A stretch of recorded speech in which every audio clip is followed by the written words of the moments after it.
Ever feel like you're your own worst enemy?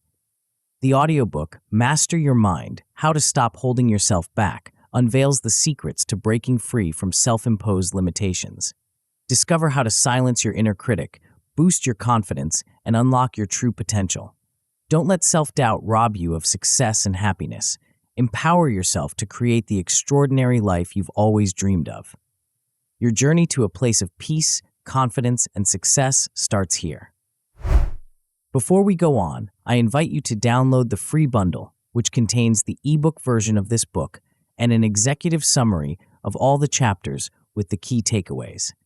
Studies show that engaging with content through multiple formats significantly enhances learning and retention. Click on the first link in the description to claim your free bundle now and maximize your learning potential. Now it's free, but it won't be for long, so make sure to grab it while you can. Chapter 1: Hidden Barriers.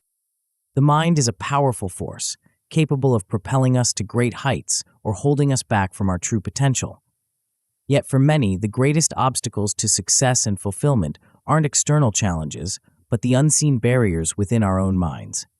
These hidden barriers, woven from threads of self-doubt, fear, and negative self-talk, often prove more formidable than any outward obstacle we might face. Imagine standing at the base of a mountain, gear in hand, ready to begin your ascent. The path ahead is steep and challenging, but you've trained for this moment. You take a deep breath, preparing to take that first step, and then you hear it. A voice, so familiar it could be your own, whispers, "You're not ready for this. You'll never make it to the top. Why even bother trying?" In an instant, your confidence wavers, your resolve weakens, and the mountain before you seems to grow impossibly tall. This scenario illustrates the insidious nature of our inner critic, that voice of self-doubt that can undermine our efforts before we even begin. It's a voice that most of us know all too well, one that has likely influenced countless decisions and shaped the course of our lives in ways we may not even realize. But where does this voice come from? Why does it hold such power over us? And most importantly, how can we learn to recognize and overcome it? To understand the nature of these hidden barriers, we must first explore the concept of negative self-talk. This internal dialogue, often operating on autopilot, forms the foundation of our self-perception and influences our actions in profound ways. It's the running commentary in our minds, passing judgment on our abilities, our worth, and our potential for success. The key phrases of negative self-talk are as varied as they are damaging. "I'm not good enough. I'll never succeed. I don't deserve this. Everyone else is better than me." These thoughts may seem innocuous in isolation, but their cumulative effect can be devastating. They shape our emotions, color our perceptions, and ultimately dictate our behavior. What makes negative self-talk particularly insidious is its automatic nature. We don't consciously choose to engage in self-criticism. Rather, it becomes our default mode of thinking, triggered by even the smallest setbacks or challenges. A minor mistake at work, a fleeting moment of social awkwardness, or a temporary setback in our goals can all unleash a torrent of self-directed negativity. The impact of these small moments cannot be overstated. Each instance of negative self-talk reinforces our self-doubt, creating a compounding effect that can erode our confidence over time. It's like a stone thrown into a pond. The initial impact may seem small, but the ripples spread far and wide, influencing our mood, our decisions, and our willingness to take risks or pursue our ambitions. What's more, much of this self-criticism occurs below the level of conscious awareness. We may not even realize how often we're engaging in negative self-talk until we make a concerted effort to pay attention to our thoughts. This subconscious nature makes it all the more challenging to address, as we can't change what we don't recognize. It's crucial to understand that experiencing self-doubt is not a personal failing or a sign of weakness. In fact, it's a universal human experience. From the most accomplished leaders to those just starting out, everyone grapples with some form of inner criticism. This universality stems from deep-seated psychological and evolutionary factors that shape how our brains process information and respond to challenges. At the root of this phenomenon lies what psychologists call the negativity bias. our brain's tendency to give more weight to negative information than positive. This bias served an important evolutionary purpose, helping our ancestors stay alert to potential threats and increasing their chances of survival. In the modern world, however, this same bias can lead us to fixate on our perceived shortcomings and potential for failure, even in the absence of real danger. The role of the negativity bias in self-perception cannot be overstated. It causes us to dwell on our mistakes, magnify our flaws, and discount our successes. This skewed perspective can make it feel as though we're constantly falling short, even when objectively we may be doing well. What's particularly interesting is how self-doubt manifests across different levels of achievement. High achievers often grapple with imposter syndrome, feeling as though their success is undeserved or that they'll be exposed as frauds. Beginners, on the other hand, might struggle with feelings of inadequacy or the belief that they don't have what it takes to succeed. The common thread is a disconnect between objective reality and our internal perception of ourselves. Recognizing these patterns in ourselves is the first step toward addressing them. It requires a level of self-awareness and honesty that can be uncomfortable at first. We must learn to spot recurring thought patterns, analyzing the triggers that initiate self-criticism, and building awareness of the self-defeating language we use in our internal dialogue. This process of recognition might involve noticing how we react to certain situations. Do we immediately assume the worst when faced with a challenge? Do we attribute our successes to luck, but our failures to personal shortcomings? Are there particular areas of our lives where negative self-talk is especially prevalent? By paying attention to these patterns, we can start to see the hidden barriers that have been influencing our thoughts and actions. This awareness is powerful, as it allows us to challenge these thoughts rather than accepting them as truth. The cost of chronic negativity extends far beyond momentary discomfort. It has profound effects on our personal growth and daily well-being. Negative beliefs shape our behavior in significant ways, often leading us to avoid risks, set lower goals for ourselves, or give up in the face of obstacles. This self-imposed limitation can prevent us from pursuing opportunities that could lead to growth and success. The impact of self-criticism on risk-taking and goal-setting is particularly noteworthy. When we constantly tell ourselves that we're not capable or that failure is inevitable, we're less likely to take the kind of calculated risks that often lead to significant achievements.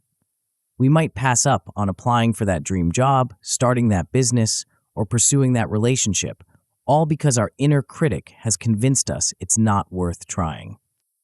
This cycle of limiting beliefs can become self-fulfilling.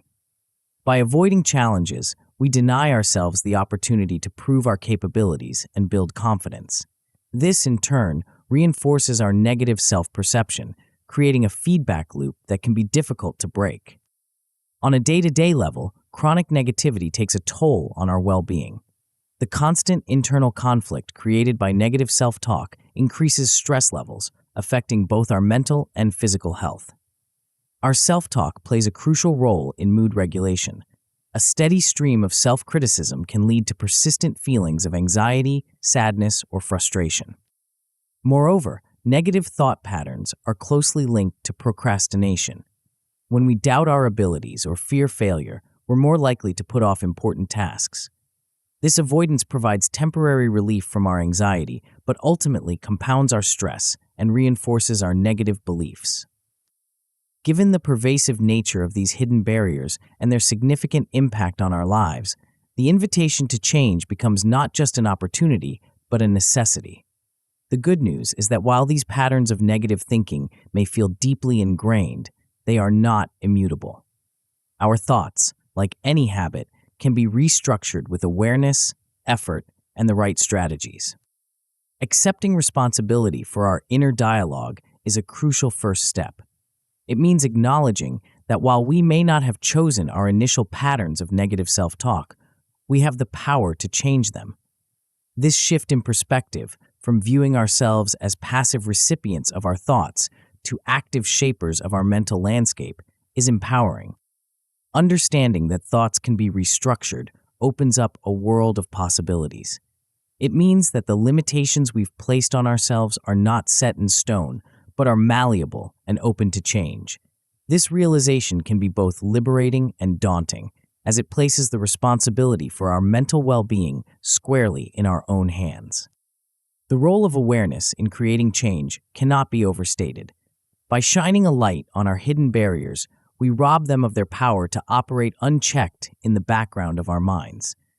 This awareness allows us to interrupt negative thought patterns before they spiral out of control and to challenge the assumptions underlying our self-criticism. Taking control of our inner dialogue matters because it directly impacts every aspect of our lives. Our thoughts shape our emotions, influence our decisions, and ultimately determine our actions. By learning to manage our self-talk, we can create a more supportive internal environment that fosters growth, resilience, and success. As we embark on this journey of self-discovery and transformation, it's important to understand that change doesn't happen overnight. The process of overcoming our hidden barriers is one that requires patience, persistence, and a willingness to confront uncomfortable truths about ourselves. Throughout this book, we'll explore a comprehensive approach to mastering your mind, drawing on insights from psychology, neuroscience, and practical experience. We'll delve into the origins of negative thinking, examine the psychological and neurological factors that reinforce these patterns, and provide concrete strategies for rewiring your thought processes. Key themes that will be developed in later chapters include understanding the roots of our self-limiting beliefs, exploring the brain's role in perpetuating negative thought patterns, and learning techniques for cognitive restructuring and building lasting confidence. We'll also discuss the importance of mindfulness, the power of incremental goal setting, and strategies for maintaining long-term mental resilience. As we conclude this opening chapter, it's crucial to approach this journey with an open mindset. Change is possible, but it requires a willingness to challenge long-held beliefs and to persist even when progress feels slow. Remember that every step you take toward mastering your mind is a step away from the hidden barriers that have held you back. The path ahead may not always be easy, but the rewards of breaking free from self-imposed limitations are immeasurable. As you turn the page to the next chapter, you're not just reading a book, you're taking the first step on a transformative journey, a journey that will lead you to uncover the true extent of your potential, free from the constraints of self-doubt and negative self-talk. What lies beyond these hidden barriers? What heights might you reach when you're no longer holding yourself back? The answers to these questions await in the chapters to come as we delve deeper into the fascinating world of the mind and unlock the secrets to true self-mastery. Before we continue, make sure to subscribe to Grow to the Top and activate notifications to receive more self-improvement tips that will supercharge your growth. And make sure to give this video a thumbs up and share it with your friends. It really helps the channel grow. Thank you for your support. Chapter 2: Negativity Origins. As we delve deeper into the landscape of our minds, we encounter a terrain shaped by years of experiences, interactions, and interpretations. The negative thoughts and self-limiting beliefs we grapple with daily didn't materialize out of thin air. They have roots, origins that stretch back further than we might imagine, often to the earliest chapters of our lives. Imagine, for a moment, that your mind is like a vast, intricate garden. The thoughts and beliefs you hold are the plants that grow there. Some are vibrant and life-affirming, while others are more like weeds, persistent, invasive, and detrimental to your overall mental ecosystem. To truly understand how to cultivate a healthier mental garden, we must first explore how these weeds took root in the first place. The seeds of our negative thinking patterns are often planted in childhood, a time when our minds are particularly fertile and receptive. During these formative years, we're like sponges, absorbing messages from our environment, authority figures, and peers. These early experiences shape our understanding of the world and our place in it, creating lasting mental scripts that can influence us well into adulthood. Consider the impact of a simple phrase like, "You're not good enough," or "Why can't you be more like your sister?" when heard repeatedly during childhood. These seemingly innocuous comments can embed themselves deep in our psyche, forming the basis for self-doubt and insecurity that persists long after the words were spoken. It's not just overt criticism that can leave a mark. Even well-intentioned parents or teachers, in their efforts to protect or motivate us, might inadvertently sow seeds of self-doubt. Phrases like, "let me do that for you," or "be careful, you might hurt yourself," can, over time, contribute to a belief that we're incapable or that the world is inherently dangerous. The impact of authority figures on our self-perception cannot be overstated. As children, we look to adults in our lives, parents, teachers, coaches, as infallible sources of truth. Their words and actions carry immense weight, shaping our understanding of our abilities, worth, and potential. A teacher's offhand comment about our academic abilities or a parent's frustrated sigh at our efforts can become internalized as fundamental truths about who we are. But it's not just single incidents that shape our beliefs. Repeated experiences play a crucial role in reinforcing self-doubt. If a child consistently struggles in social situations, for example, they might develop a core belief that they're unlikable or socially inept. Each subsequent awkward interaction serves to confirm and strengthen this belief, creating a self-fulfilling prophecy. As we grow older, these early experiences and messages become linked to core beliefs about ourselves and the world. A core belief is a deeply held conviction that we consider to be absolute truth. These beliefs act as filters through which we interpret all of our experiences, often without our conscious awareness. The process by which isolated failures or setbacks get interpreted as proof of inadequacy is a key component in the formation of negative self-beliefs. A child who struggles with math might conclude not just that math is difficult, but that they are inherently bad at numbers or even not smart. This generalization from a specific challenge to a broad character flaw is a common cognitive distortion that can have far-reaching consequences. What's particularly insidious about this process is our subconscious tendency to confirm negative beliefs once they're established. This phenomenon, known as confirmation bias, leads us to seek out or pay more attention to information that supports our existing beliefs while discounting evidence to the contrary. If we believe we're socially awkward, for instance, we're more likely to remember the one conversation that went poorly at a party rather than the several that went well. These core beliefs, formed in childhood and reinforced over time, can persist well into adulthood, influencing our thoughts, emotions, and behaviors in profound ways. They become the lens through which we view ourselves and the world, often operating below the level of conscious awareness. Understanding the origins of our negative thinking patterns is crucial, but it's only part of the story. To truly grasp why these patterns can become so entrenched, we need to explore a concept known as learned helplessness. Learned helplessness is a psychological phenomenon first identified by Martin Seligman in the 1960s. At its core, it describes a condition in which a person suffers from a sense of powerlessness arising from persistent failure to succeed.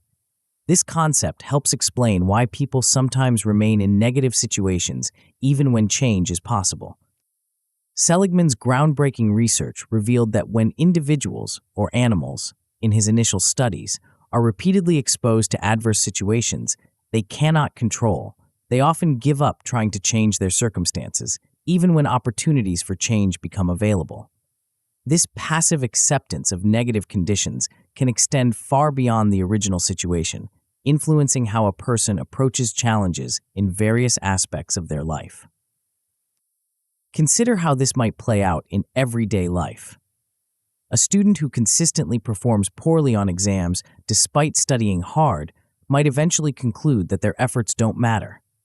This belief can lead to a cycle of passivity in the face of academic obstacles. Instead of seeking help or trying new study strategies, they might resign themselves to failure, believing that nothing they do will make a difference. This cycle of passivity is one of the most damaging aspects of learned helplessness. Once we believe that our actions have no impact on outcomes, we're less likely to take initiative or persevere in the face of difficulties. This can create a self-reinforcing loop. Our lack of action leads to poor outcomes, which in turn confirms our belief that we're powerless to affect change. The influence of past failures on future expectations is a key component of learned helplessness. When we've experienced repeated setbacks or disappointments, it's natural to become wary of similar situations in the future. However, in the case of learned helplessness, this wariness transforms into a deep-seated belief that failure is inevitable, regardless of our efforts. This mindset can lead to a range of avoidance behaviors and self-sabotaging tendencies. If we believe that failure is inevitable, why bother trying at all? This attitude can manifest in various ways, from avoiding new challenges to actively undermining our own efforts. The link between learned helplessness and avoiding new challenges is clear. When we've internalized a sense of powerlessness, stepping out of our comfort zone feels not just daunting, but futile. Why risk the pain and disappointment of failure when we know that success is out of reach? This avoidance, while providing short-term emotional protection, ultimately limits our growth and reinforces our negative beliefs. Self-sabotage, paradoxically, can emerge as a misguided form of self-protection. By deliberately hindering our own progress or creating obstacles for ourselves, we maintain a sense of control over our failures. If we don't try our best, or if we create conditions that make success unlikely, then we have a ready-made excuse for our lack of achievement. This allows us to preserve our self-esteem by attributing failure to external factors rather than our inherent abilities. Breaking the passive response pattern ingrained by learned helplessness is challenging but crucial for personal growth and well-being. It requires a fundamental shift in how we interpret our experiences and our capacity for change. This shift doesn't happen overnight, but with consistent effort and the right strategies, it's possible to rewire our responses to challenges and setbacks. As we continue to unravel the origins of negative thinking, we encounter another significant factor: self-handicapping behaviors. These are strategies people use to hinder their own performance, often as a means of protecting their self-esteem. By creating obstacles to their own success, individuals can attribute potential failure to these obstacles rather than to their own abilities. One of the most common forms of self-handicapping is procrastination. The act of delaying important tasks or decisions can provide an illusion of safety. After all, if you don't start that project until the last minute, you have a built-in excuse if it doesn't turn out well. "I could have done better if I had more time" becomes a comforting refrain, protecting us from having to confront our true capabilities or fears. But why do we engage in this self-defeating behavior? At its core, procrastination is often fueled by a fear of failure. The thought of putting our full effort into something and still falling short can be so daunting that we'd rather not try at all. By procrastinating, we create a scenario where we can always wonder, what if, rather than facing the possibility of definitive failure. Identifying self-handicapping behaviors in real time can be challenging, as they often masquerade as reasonable responses to our circumstances. We might tell ourselves that we're too busy to start that new fitness routine, or that we'll apply for that dream job when the timing is right. Recognizing these excuses for what they are, attempts to protect ourselves from potential failure or disappointment, is a crucial step in overcoming them. Interestingly, the fear of failure that drives much of our self-handicapping behavior can sometimes be intertwined with, or even overshadowed by, a fear of success. This might seem counterintuitive at first. After all, isn't success what we're striving for? But success brings its own set of challenges and responsibilities that can be just as frightening as failure for some individuals. Fear of success can manifest in various ways. We might worry about increased expectations or responsibilities that come with achievement. There might be concerns about outshining friends or family members and the potential strain on relationships. Some individuals might even fear that success will fundamentally change who they are or how others perceive them. This fear of success can mimic fear of failure in many ways. Both can lead to procrastination, avoidance of challenges, and self-sabotaging behaviors. The key difference lies in the underlying motivation. Fear of failure is about avoiding negative outcomes, while fear of success is about avoiding the potential consequences of positive outcomes. The consequences of consistently avoiding growth opportunities due to these fears can be profound. Over time, this avoidance can lead to stagnation in personal and professional development, missed opportunities for fulfillment and achievement, and a reinforcement of negative self-beliefs. It's a high price to pay for the temporary comfort of staying within our familiar limitations. As we've explored the various origins and manifestations of negative thinking patterns, one thing becomes clear. Awareness is key to creating change. Without understanding the roots of our self-limiting beliefs and behaviors, we remain at their mercy, reacting to life's challenges based on outdated scripts and misguided self-protection strategies. Identifying these patterns matters because it's the first step in disrupting old habits. When we can recognize our learned helplessness responses, our self-handicapping behaviors, or our cognitive distortions in action, we create a moment of choice. In that moment, we have the opportunity to respond differently, to challenge our assumptions, and to take a step towards change. Connecting past patterns to present behaviors can be an illuminating, if sometimes uncomfortable, process. It requires us to look honestly at our actions and trace them back to their origins. This might mean acknowledging how childhood experiences have shaped our adult responses, or recognizing how past failures continue to influence our current choices. Understanding our history in this way doesn't mean dwelling on the past or blaming others for our challenges. Instead, it's about gaining insight into the complex tapestry of experiences and beliefs that have shaped who we are. This understanding creates opportunities for change by showing us where our beliefs came from, and crucially, that they are not immutable facts, but learned responses that can be unlearned. As we conclude this exploration of negativity's origins, we stand at the threshold of possibility. We've uncovered the roots of our self-limiting beliefs, examined the impact of learned helplessness, and recognized our self-handicapping behaviors. This knowledge is powerful, but it's only the beginning. In the chapters to come, we'll delve deeper into the psychological frameworks that can help us reshape our thinking patterns. We'll explore how cognitive distortions, those habitual errors in thinking that reinforce our negative beliefs, shape our daily thoughts and experiences.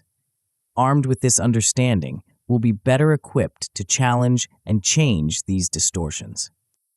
We'll also preview strategies for mental rewiring, techniques grounded in cognitive psychology and neuroscience that can help us build new, more positive neural pathways.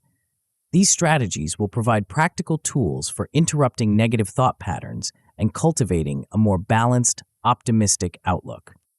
Perhaps most importantly, as we move forward, we'll embrace the understanding that mental change is both possible and necessary. Our brains are not static. They are remarkably plastic, capable of forming new connections and patterns throughout our lives. This neuroplasticity means that no matter how long we've held on to our negative thinking patterns, we have the capacity to change them. The journey ahead promises to be both challenging and rewarding. As we turn the page to the next chapter, we'll begin to unravel the complex psychological roots that underpin our thought patterns. What hidden forces shape our perceptions of ourselves and the world around us? How do these unseen influences color every aspect of our daily lives? The answers to these questions await, offering insights that will illuminate the path to true self-mastery. Chapter 3: Psychological Roots. As we venture deeper into the landscape of the mind, we find ourselves at the threshold of a fascinating realm, one where thoughts, emotions, and behaviors intertwine in complex patterns. This chapter invites us to explore the psychological foundations that shape our inner world, offering insights that can transform how we understand ourselves and our potential for change. Imagine for a moment that your mind is like an ancient city. On the surface, you see the bustling streets of daily thoughts and emotions. But beneath this visible layer lies a complex network of underground tunnels and foundations, the psychological structures that support and shape everything above. These hidden structures, built over time, influence how we interpret the world, respond to challenges, and view our own capabilities. To truly master our minds, we must become archaeologists of our own psyche, unearthing these underlying structures and understanding how they came to be. Only then can we begin the process of renovation, reinforcing what serves us well and rebuilding what holds us back. At the heart of this exploration lies a powerful framework that has revolutionized our understanding of the human mind. This approach suggests that our thoughts, often operating below the level of conscious awareness, play a crucial role in shaping our emotions and behaviors.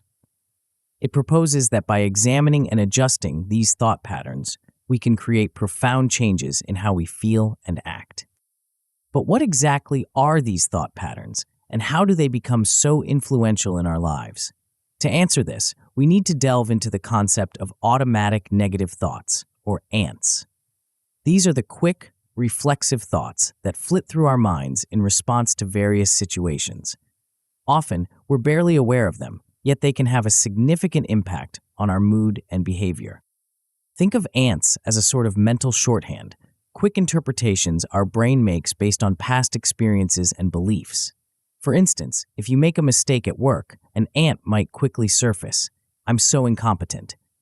This thought, though fleeting, can trigger a cascade of negative emotions and self-defeating behaviors. What makes these thoughts so powerful is their automatic nature. They occur so quickly and feel so natural that we often accept them as truth without question. Over time, these patterns of thinking become deeply ingrained, shaping our perceptions and reactions to the world around us. The role of interpretation in reinforcing negative emotions cannot be overstated. It's not the events themselves that determine how we feel, but rather how we interpret those events. Two people can experience the same situation and have vastly different emotional responses based on their interpretations. As we become more aware of our thought patterns, we might start to notice certain recurring themes or distortions. These are common ways our thinking can become skewed, leading to unnecessarily negative interpretations of events. For example, we might engage in all-or-nothing thinking, where anything less than perfection is seen as total failure. Or we might fall into the trap of catastrophizing, where we automatically assume the worst possible outcome in any situation. Recognizing these thought distortions is a crucial step in breaking free from their influence. It allows us to step back and question the validity of our automatic interpretations, opening up the possibility for more balanced and constructive ways of thinking. But these surface-level thoughts, impactful as they are just the tip of the iceberg. To truly understand the roots of our thinking patterns, we need to dive deeper into the concept of core beliefs and schemas. Core beliefs are the fundamental ideas we hold about ourselves, others, and the world. They're like the bedrock upon which our mental landscape is built. These beliefs often form early in life and can be so deeply ingrained that we don't even recognize them as beliefs. We simply accept them as unquestionable truths about reality. Common core beliefs might include ideas like, "I'm unlovable," "the world is dangerous," or "I must be perfect to be worthwhile." These beliefs act as a lens through which we interpret all of our experiences, coloring our perceptions and shaping our reactions. Schemas, closely related to core beliefs, are broader patterns of thought and behavior. They're like mental blueprints that help us make sense of the world quickly. While schemas can be helpful in navigating complex environments, negative schemas can lead to persistent patterns of self-defeating thoughts and behaviors. Understanding the difference between surface thoughts and these deeper, more entrenched beliefs is crucial. Surface thoughts are like waves on the ocean. They come and go, and while they can be intense, they're ultimately transient. Core beliefs and schemas, on the other hand, are like the currents beneath the surface, less visible but far more influential in determining the overall direction of our mental and emotional state. The formation of these core beliefs and schemas often traces back to our early life experiences. Childhood events, family dynamics, and societal messages all play a role in shaping our fundamental beliefs about ourselves and the world. A child who receives consistent criticism might develop a core belief of, I'm not good enough, while one who faces unpredictable circumstances might form a schema that the world is chaotic and unsafe. These early experiences don't just influence our beliefs, they shape our very identity. The stories we tell ourselves about who we are and what we're capable of are often rooted in these formative experiences and the interpretations we made of them as children. As we unravel these psychological roots, we begin to see how deeply our past experiences and interpretations influence our present reality. But this understanding, while potentially sobering, also opens up exciting possibilities for change. If our minds have been shaped by past experiences and beliefs, could they not be reshaped by new experiences and consciously chosen beliefs? This question leads us to another powerful concept in the realm of psychological understanding, the idea of mindset, particularly the distinction between a fixed mindset and a growth mindset. The concept of mindset, pioneered by psychologist Carol Dweck, offers a fascinating lens through which to view our potential for change and growth. At its core, this theory suggests that our beliefs about our own abilities and potential have a profound impact on our behavior, our resilience in the face of challenges, and ultimately, our success and satisfaction in life. Imagine two individuals facing the same challenging task. One approaches it with trepidation, thinking, "I'm not good at this kind of thing. I'll probably fail." The other faces the same task with curiosity, thinking, "This is tough, but I can learn from it."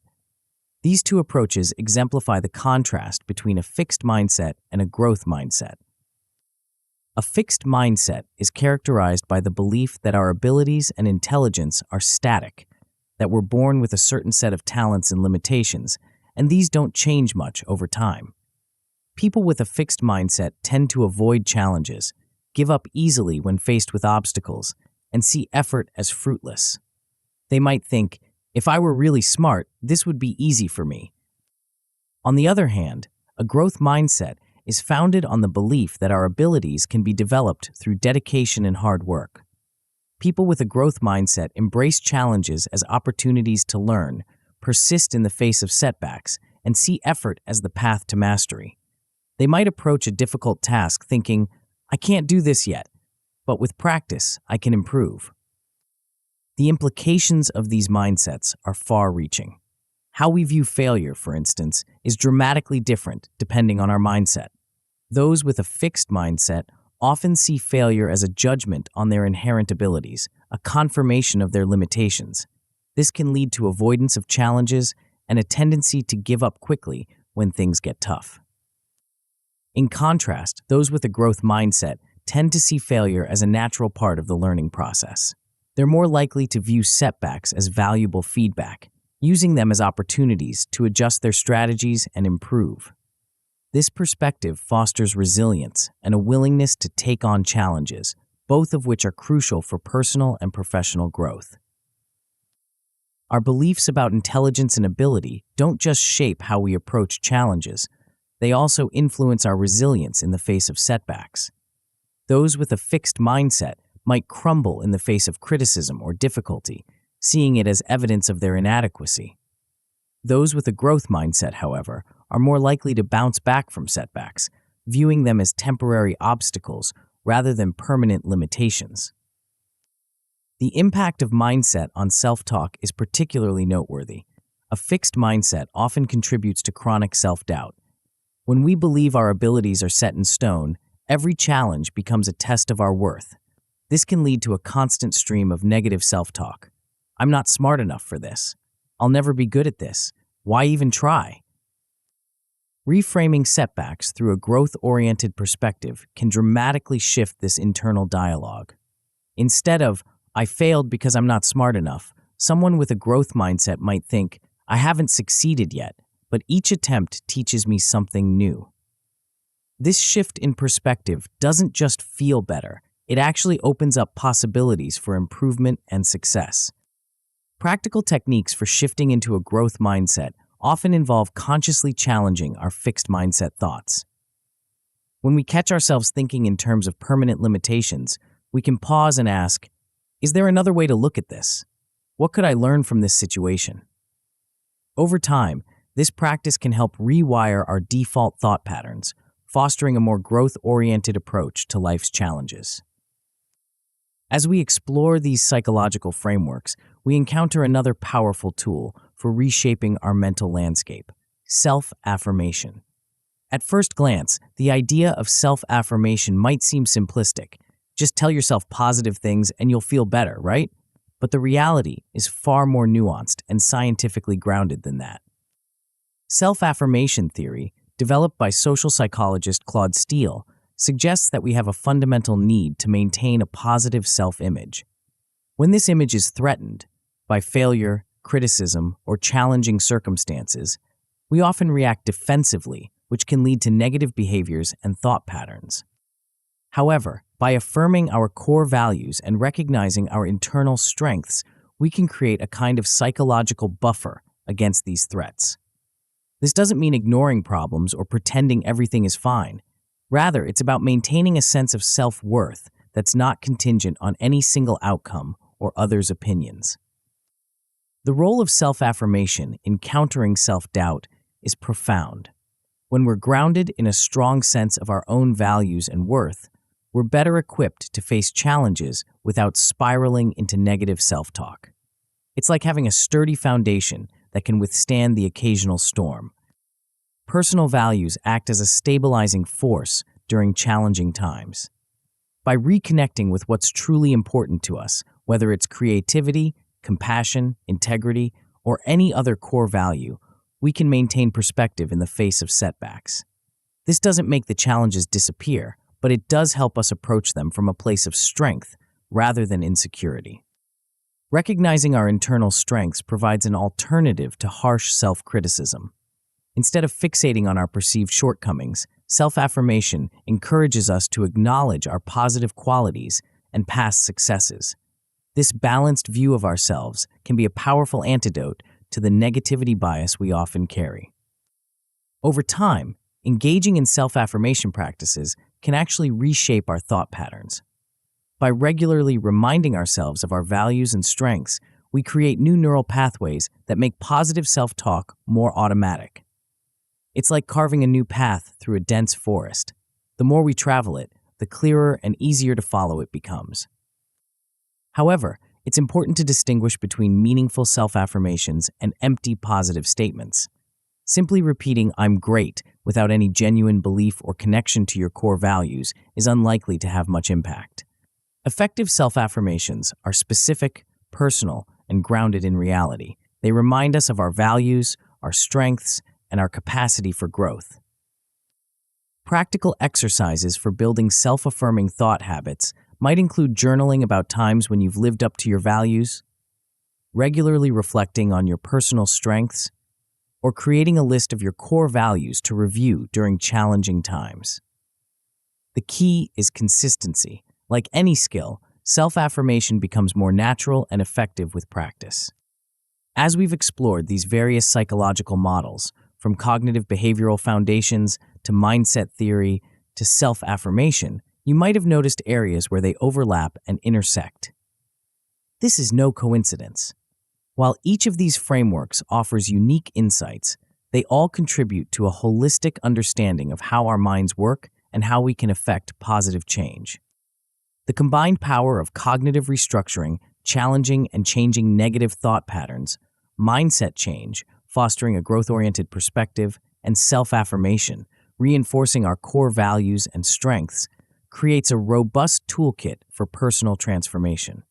Each approach complements and reinforces the others, creating a synergistic effect that's greater than the sum of its parts.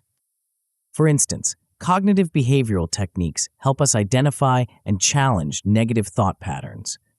This process is enhanced by a growth mindset, which encourages us to view challenges as opportunities for learning rather than threats to our self-worth.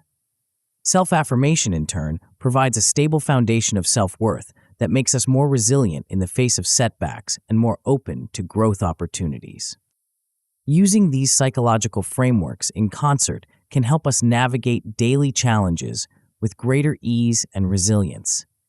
When faced with a difficult situation, we can draw on cognitive techniques to examine our thoughts, Adopt a growth mindset to approach the challenge as a learning opportunity, and use self-affirmation to stay grounded in our values and strengths.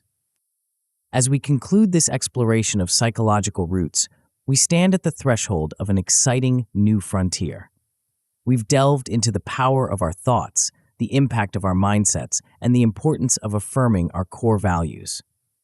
But there's another dimension to this journey of self-discovery and growth, one that takes us beyond psychology and into the realm of biology.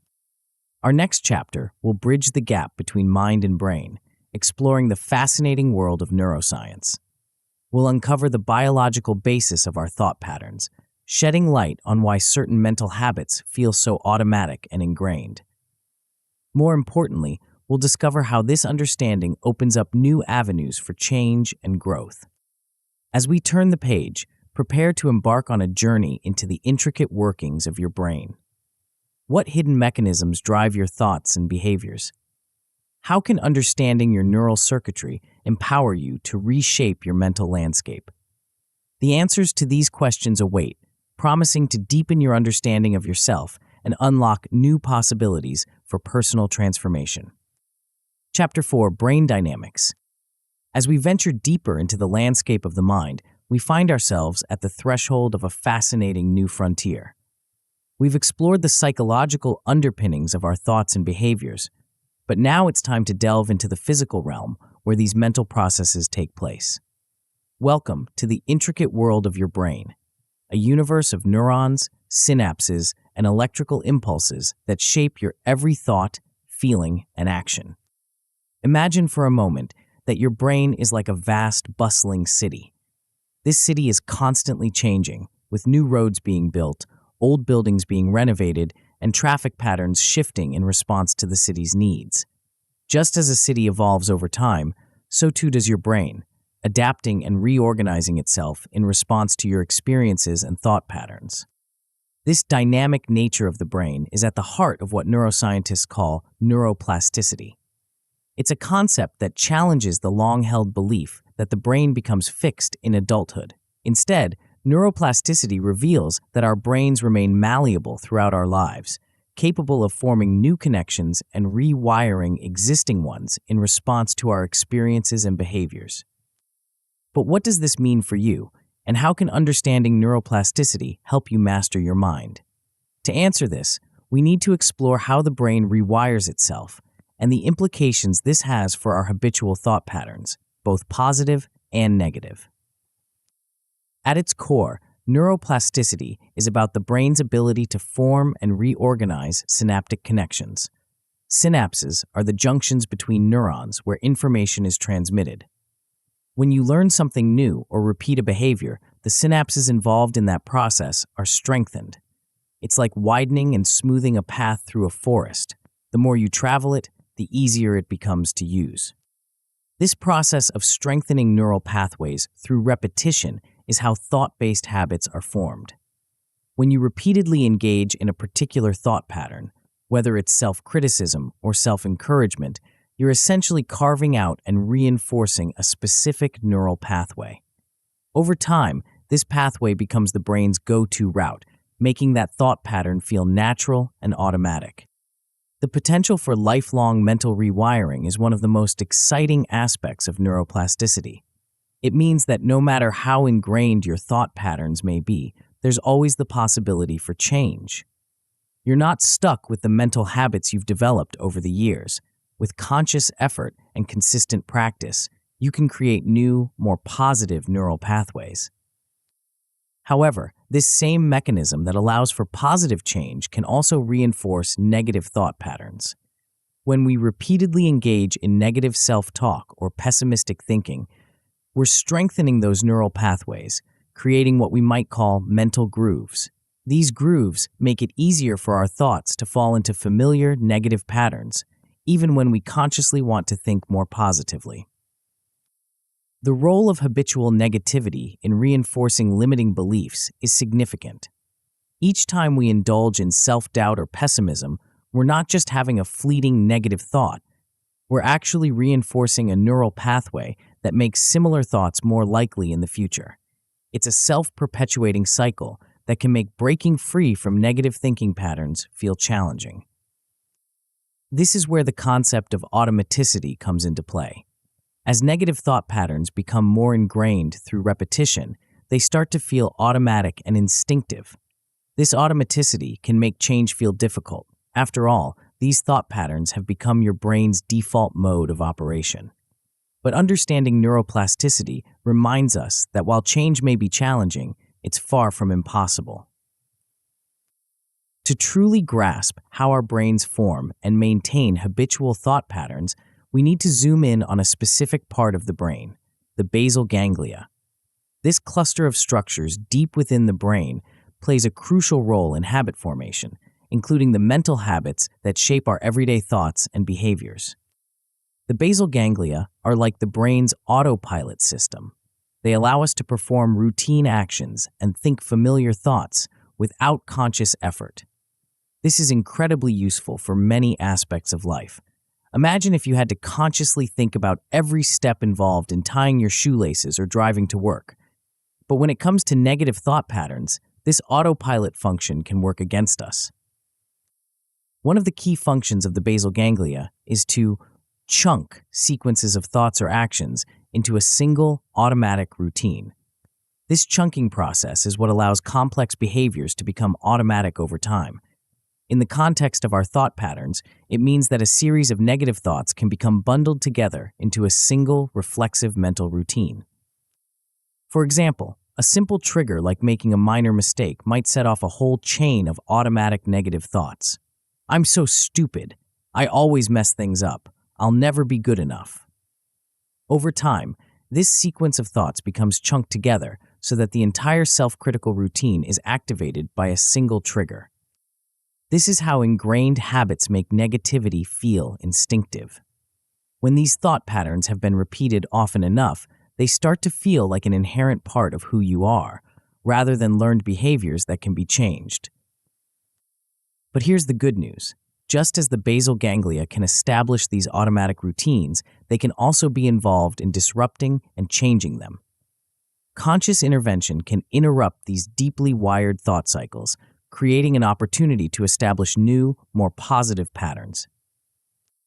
The key to disrupting harmful patterns lies in becoming aware of them and consciously choosing a different response.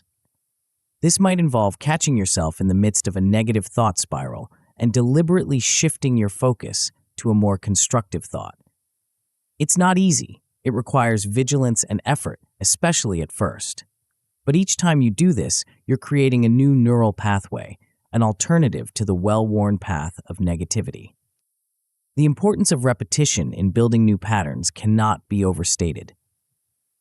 Just as negative thought patterns became automatic through repetition, positive ones can too.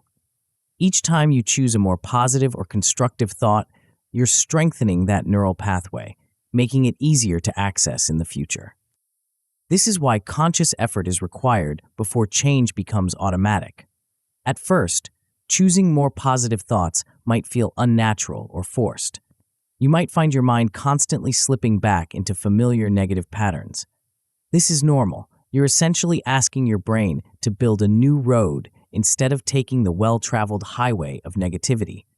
But with consistent practice, these new thought patterns can become just as automatic as the old ones. As we delve deeper into the neuroscience of thought patterns, we encounter another fascinating aspect of brain function, the interplay between threat and reward circuits. Understanding how these circuits operate can provide valuable insights into why we get stuck in negative thinking patterns and how we can shift towards more positive ones. Let's start with a surprising discovery. When we engage in harsh self-criticism, our brains react as if we're under attack from an external threat. The same regions that light up when we're facing physical danger also activate when we're berating ourselves mentally. In essence, your brain doesn't distinguish between external criticism and self-criticism. It perceives both as threats to your well-being. Central to this threat response is a small, almond-shaped structure called the amygdala. Often referred to as the brain's fear center, the amygdala plays a crucial role in processing emotions, particularly those related to fear and anxiety. When the amygdala is activated by perceived threats, including self-critical thoughts, it triggers the release of stress hormones like cortisol. These stress hormones serve an important purpose in genuine danger situations, preparing the body for fight or flight. But when they're constantly activated by chronic self-criticism, they can keep the brain in a persistent state of stress and defensiveness. This state of heightened alertness makes it difficult to think clearly, problem-solve effectively, or maintain a balanced perspective on our capabilities and worth. Moreover, this constant state of perceived threat reinforces fear-based thinking. When your brain is on high alert, it's primed to look for more potential dangers. In the context of self-criticism, this means you become more likely to notice your flaws, anticipate failure, and interpret neutral events negatively. It's a self-perpetuating cycle that can be hard to break out of. But just as our brains have circuits that respond to threats, they also have powerful reward systems that can be harnessed for positive change. This is where the concept of self-compassion comes into play. When we treat ourselves with kindness and understanding, we activate neural pathways associated with feelings of safety and reward. Self-compassion isn't about ignoring our flaws or mistakes. Rather, it's about approaching our imperfections with the same kindness we might offer a good friend. This compassionate approach activates different neural circuits than self-criticism does. Instead of triggering a threat response, it stimulates the release of oxytocin and endorphins, neurotransmitters associated with feelings of bonding, comfort, and well-being. Cultivating self-compassion can actually reshape our neural pathways over time, creating a more optimistic default state. Each time we choose a compassionate response over a critical one, we're strengthening these positive neural connections. It's like creating a new, smoother path through that neural forest we talked about earlier. This process of reshaping neural pathways through new experiences is a powerful example of neuroplasticity in action. Every time you challenge a negative self-belief with a more balanced or compassionate perspective, you're not just changing a thought, you're physically altering the structure of your brain. Visualization plays a particularly interesting role in this rewiring process. When you vividly imagine positive outcomes or visualize yourself responding to challenges with confidence and self-compassion, you're activating many of the same neural networks that would be involved in actually experiencing those scenarios. This mental rehearsal can strengthen positive neural pathways, making it easier to access those constructive thoughts and behaviors in real-life situations. As we explore the intricate workings of the brain, we can't overlook the crucial role played by neurotransmitters, the chemical messengers that facilitate communication between neurons. Two neurotransmitters in particular, serotonin and dopamine, have a significant impact on our mood, motivation, and sense of self-worth. Serotonin, often referred to as a feel-good neurotransmitter, plays a crucial role in regulating mood and promoting feelings of well-being. It's also closely linked to self-esteem and confidence. When serotonin levels are balanced, we tend to feel more self-assured and resilient in the face of challenges. Conversely, low serotonin levels have been associated with depression, anxiety, and negative self-perception. Dopamine, on the other hand, is often called the reward neurotransmitter. It's released when we experience something pleasurable or achieve a goal, creating feelings of satisfaction and motivation. Dopamine plays a crucial role in reinforcing behaviors. When we do something that results in a dopamine release, our brains are more likely to seek out that experience again. Understanding the role of these neurotransmitters can help us engage our brain chemistry in positive ways. For instance, setting and achieving small goals can trigger dopamine release, reinforcing the behavior and motivating us to set and pursue more goals. This creates a positive feedback loop that can boost confidence and drive personal growth. Similarly, engaging in activities that naturally boost serotonin, such as exercise, meditation, or spending time in nature, can help create a more positive baseline mood, making it easier to maintain self-confidence and resist negative self-talk. But perhaps the most exciting aspect of understanding brain chemistry is the realization that we're not at the mercy of our neurotransmitters. Through our thoughts, behaviors, and experiences, we can influence our brain chemistry in ways that support our personal development and well-being. This brings us back to the concept of neuroplasticity and its potential for creating lasting change. By consistently engaging in thoughts and behaviors that activate positive neural pathways and beneficial neurotransmitter activity, we can gradually reshape our brain's default patterns. It's like training a muscle. The more we exercise these positive mental habits, the stronger and more automatic they become. Using neuroplasticity to develop more adaptive habits is a powerful tool for personal growth. It means that no matter how ingrained our negative thought patterns might be, we always have the potential to create new, more constructive neural pathways. This doesn't mean change happens overnight. Rewiring the brain takes time and consistent effort. But understanding the science behind it can provide motivation and hope, especially when progress feels slow. As we've explored in this chapter, changes in our thought processes can have profound effects on our emotional responses and overall well-being. By consciously choosing more positive or constructive thoughts, we're not just changing our mind in the moment, we're physically altering our brain structure in ways that can lead to lasting improvements in mood, resilience, and self-perception. As we conclude this exploration of brain dynamics, we stand at the intersection of neuroscience and personal development. We've uncovered the physical basis of our thought patterns, examined how our brains respond to self-criticism and self-compassion, and explored the role of neurotransmitters in shaping our moods and motivations. This knowledge provides a solid foundation for understanding why we think and feel the way we do, and more importantly, how we can change. But knowledge alone isn't enough to create lasting change. As we turn the page to the next chapter, we'll begin to bridge the gap between understanding and action. How can we take these insights about neuroplasticity, habit formation, and brain chemistry and translate them into practical strategies for daily life? What specific techniques can we use to rewire our thought patterns and build a more positive, resilient mindset? The answers to these questions await in the pages ahead, promising to equip you with powerful tools for personal transformation. As we venture into this new territory, prepare to discover how small, consistent actions can lead to profound shifts in your mental landscape. The journey from knowledge to implementation is about to begin. Are you ready to put your brain's remarkable capacity for change to work? Chapter 5: Reframe Techniques. As we embark on this pivotal chapter, imagine standing before a vast, intricate tapestry. This tapestry represents your mind, woven from countless threads of thoughts, beliefs, and experiences. Some threads shimmer with positivity and strength, while others are dark and tangled, representing the negative patterns we've explored in previous chapters.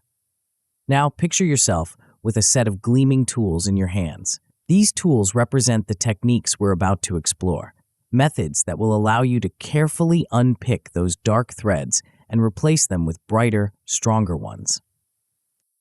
The art of reframing is much like this process of reweaving.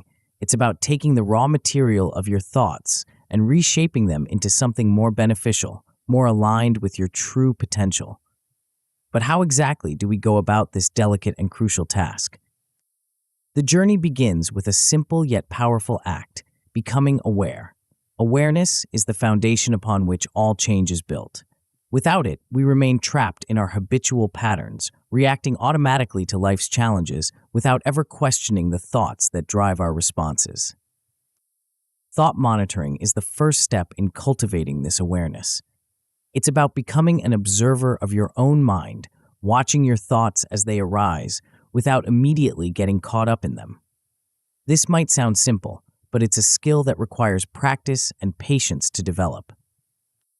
Understanding the power of observation in changing thoughts is crucial. When we simply observe our thoughts without immediately reacting to them, we create a small but significant space between stimulus and response. This space is where our power to choose lies.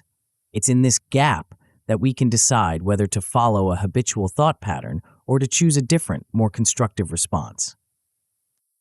As you begin to track your thoughts, you'll likely be surprised by what you discover. Many of our negative thought patterns operate below the level of conscious awareness, influencing our mood and behavior without us even realizing it. By shining the light of awareness on these unconscious patterns, we bring them into the realm where they can be examined and changed. There are various techniques for logging thought patterns effectively. Some people find it helpful to keep a thought journal, jotting down negative thoughts as they arise throughout the day. Others prefer to set aside specific times for reflection, perhaps at the end of each day, to review their thought patterns. The key is to find a method that works for you and to practice it consistently. As you become more adept at monitoring your thoughts, you'll naturally begin to recognize negative patterns more quickly. This is where the practice of noting and labeling comes in. Noting involves simply acknowledging the presence of a thought without getting caught up in its content. Labeling takes this a step further by giving the thought a simple, descriptive tag.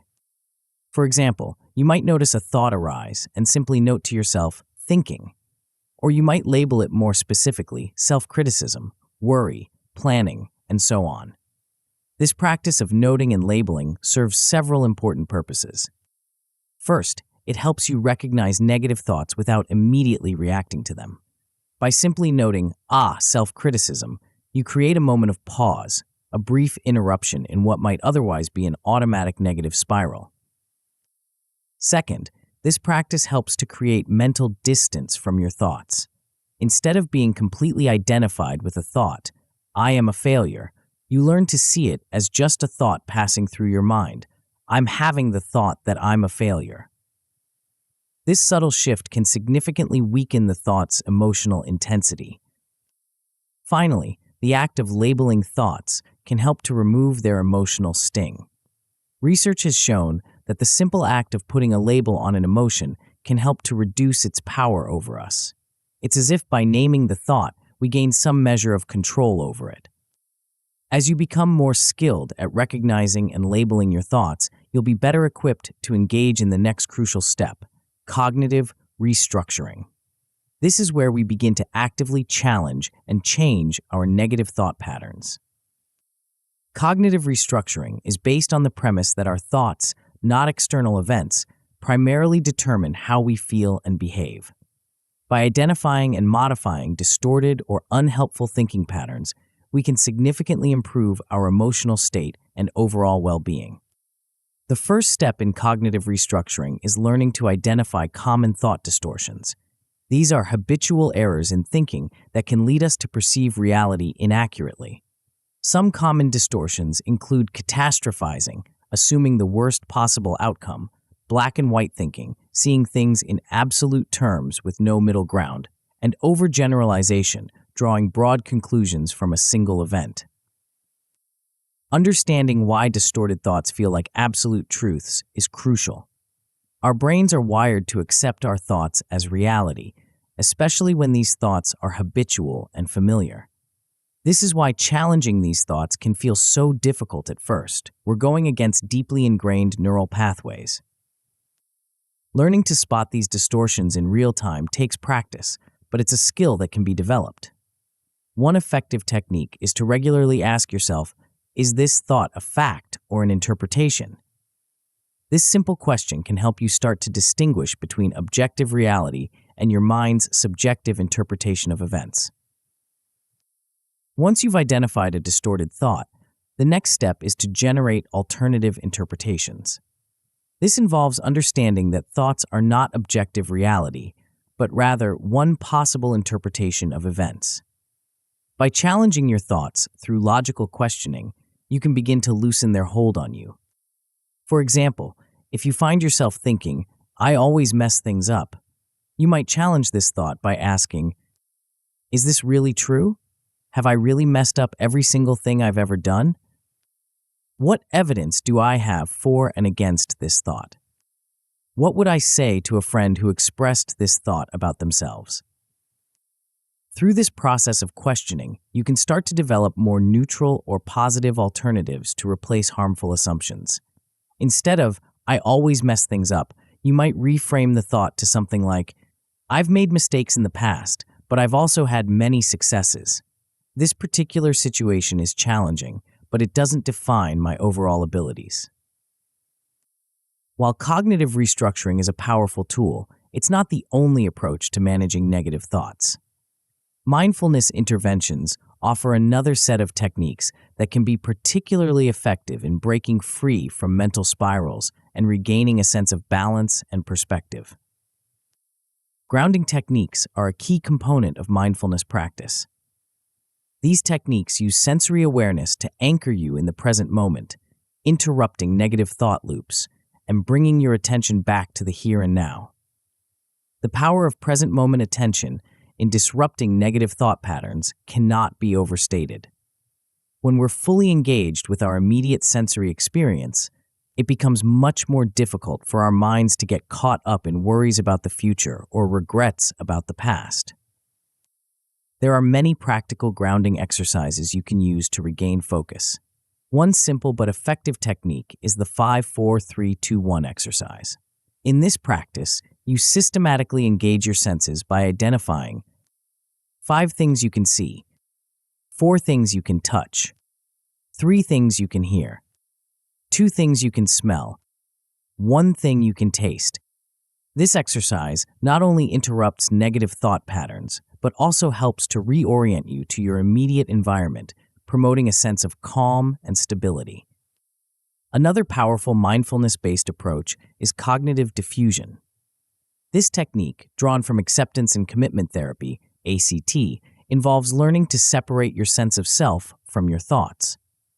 Instead of being completely identified with a thought, I am a failure, you learn to see it as just a thought passing through your mind. I'm having the thought that I'm a failure. This subtle shift can have profound effects. By creating distance between yourself and your thoughts, you reduce their emotional impact and gain more freedom to choose how to respond to them. It's like watching clouds pass across the sky. You can observe them without getting caught up in them. There are various techniques for practicing cognitive diffusion. One approach is to prefix your thoughts with, I'm having the thought that. This simple addition can help to create that crucial bit of distance. Another technique is to imagine your thoughts as leaves floating down a stream or as cars passing by on a street. The key is to observe them without getting caught up in their content. Humor and perspective shifts can also be powerful tools for breaking negative identification with thoughts. For instance, you might try saying your negative thoughts in a silly voice or imagining them written in cartoon bubble letters. These techniques might sound simplistic, but they can be surprisingly effective in reducing the emotional charge of negative thoughts. As you become more adept at recognizing, challenging, and diffusing negative thoughts, you'll naturally begin to build a healthier internal dialogue. This is where the real transformation begins to take root. Shifting the tone of your self-talk is a crucial part of this process. Many of us have developed a harsh, critical inner voice over the years. Learning to speak to yourself with kindness and compassion is not just a nice idea, it's a powerful tool for personal growth and emotional well-being. Moving from a punitive to a coaching mindset can make a world of difference in how you approach challenges and setbacks. Instead of berating yourself for mistakes, try to adopt the perspective of a wise and compassionate mentor. How would such a person speak to you? What kind of guidance and encouragement would they offer? Speaking to yourself with the same kindness you would offer to a good friend or a loved one can feel strange at first, especially if you're used to harsh self-criticism. But with practice, this kinder self-talk can become your new normal. Remember, you're essentially rewiring your brain here, creating new neural pathways that support a more positive, compassionate relationship with yourself. Repetition is key in rewiring harsh self-talk. Each time you catch yourself in negative self-talk and consciously choose a kinder alternative, you're strengthening those new, more positive neural connections. Over time, this kinder self-talk will become more automatic and natural.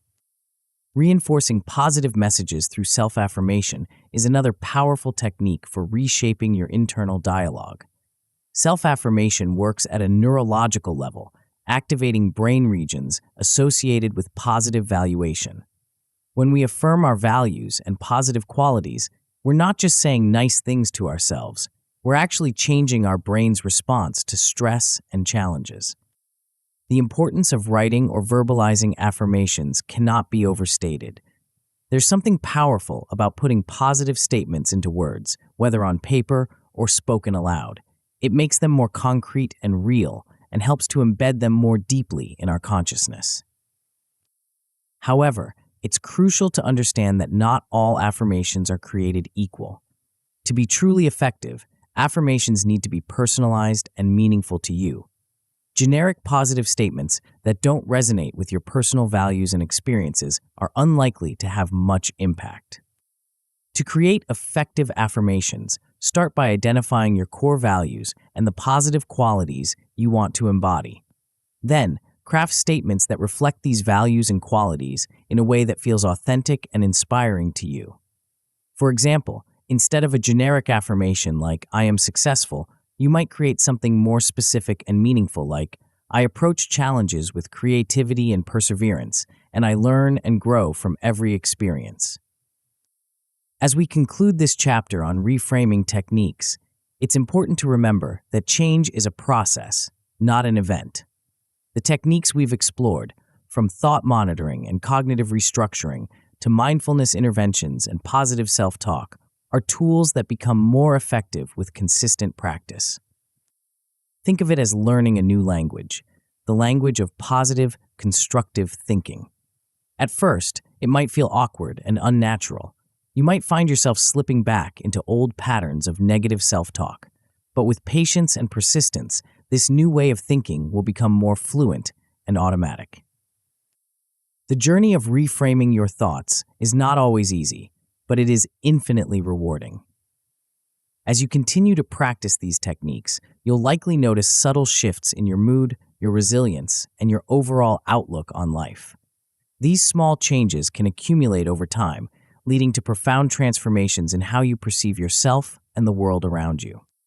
As we turn the page to the next chapter, we stand on the cusp of an exciting new frontier in our journey of self-mastery.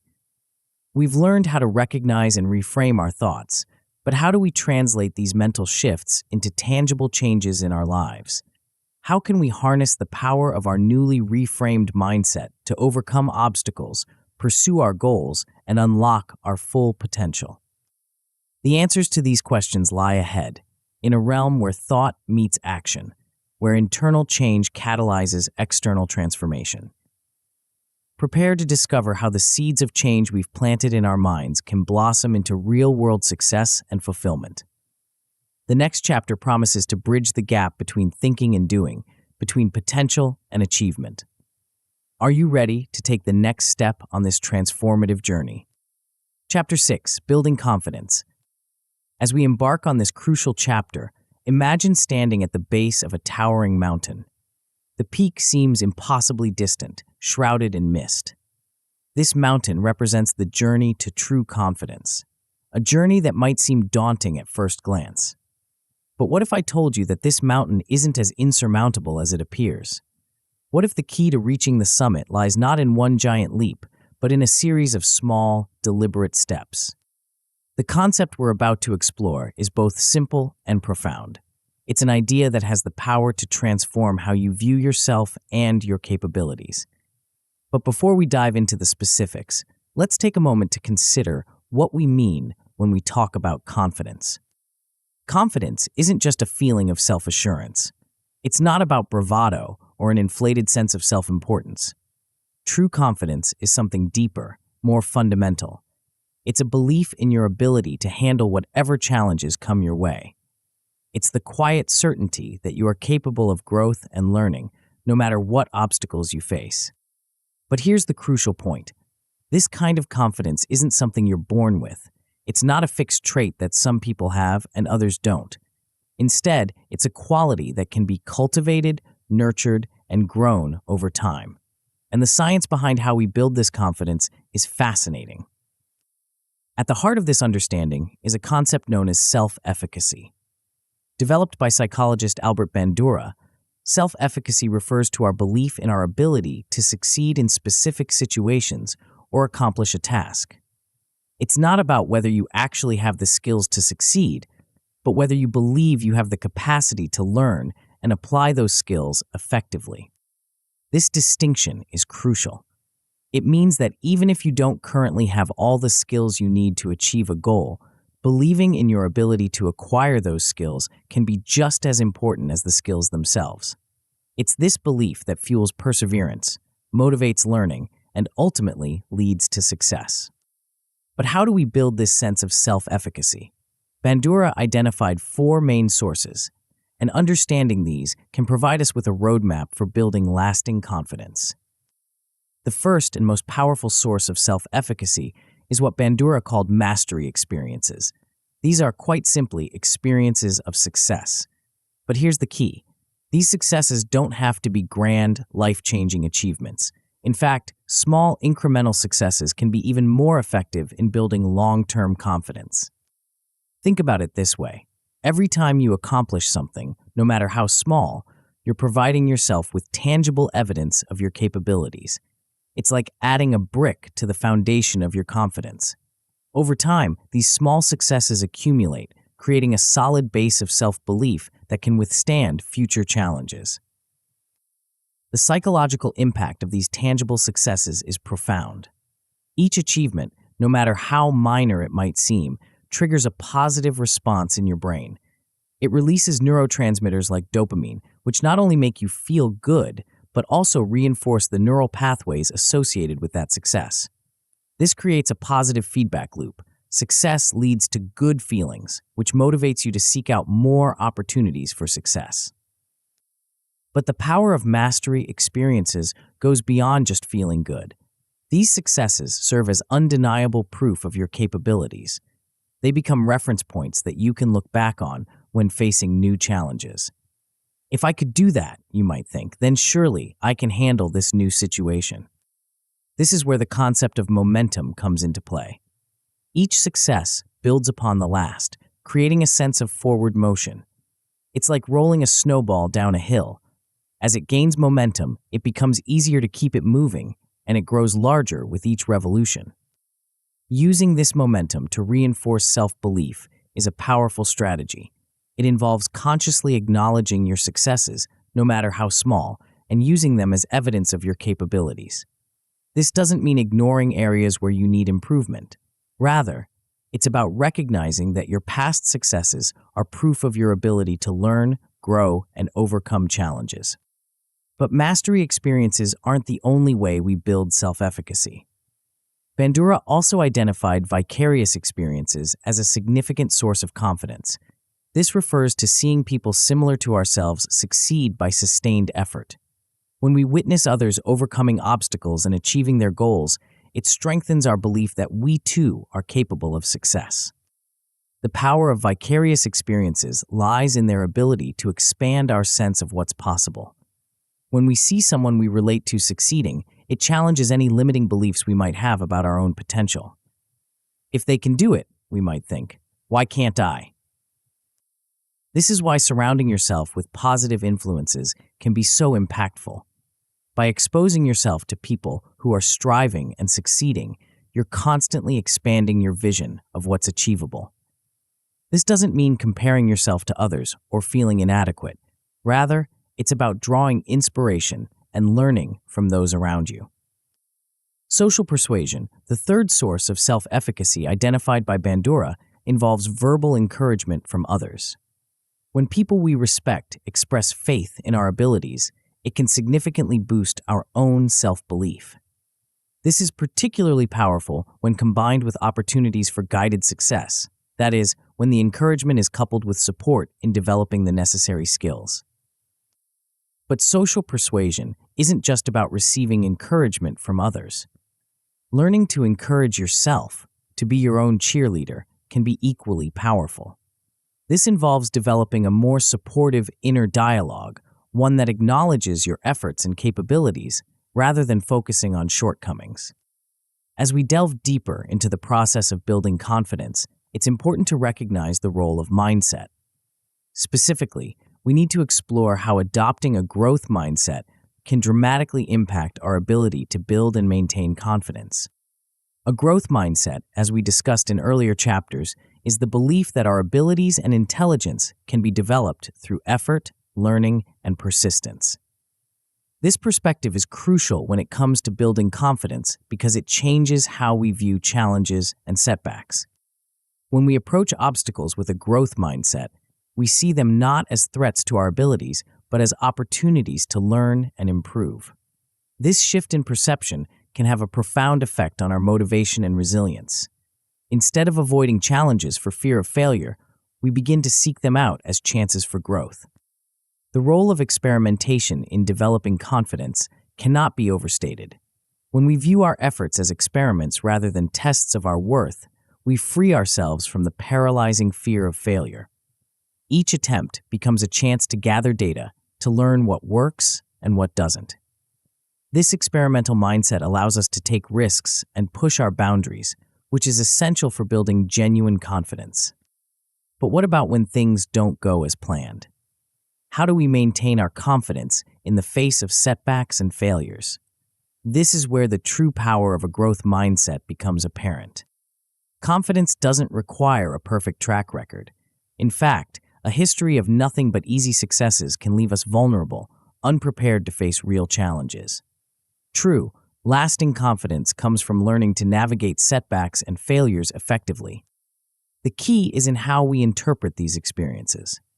Instead of seeing failures as indictments of our abilities, we can view them as valuable sources of information.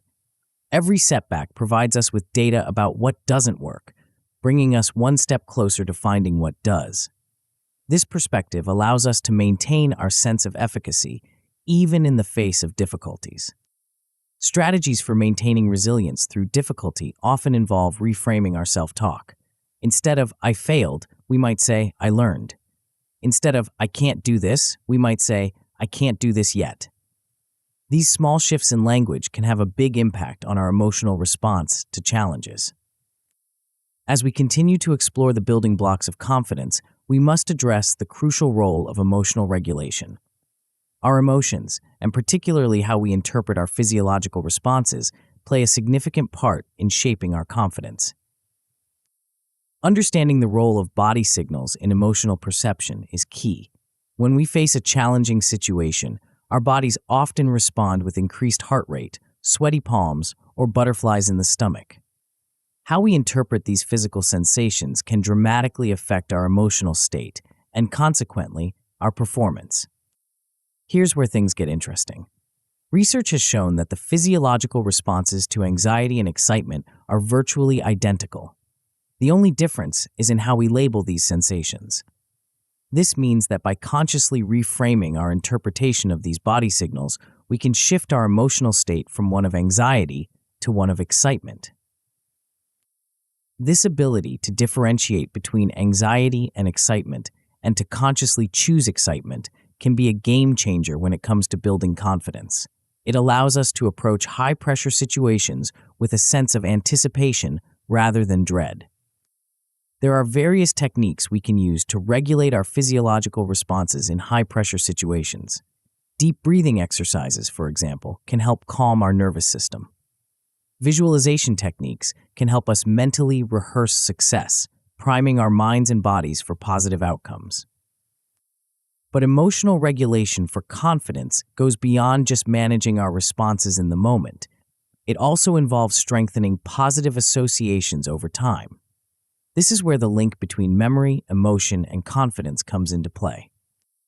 Our memories are not just records of events, they're also records of how we felt during those events. By consciously focusing on and savoring our successes, we strengthen the positive emotional associations linked to those memories. This, in turn, bolsters our confidence when facing similar situations in the future.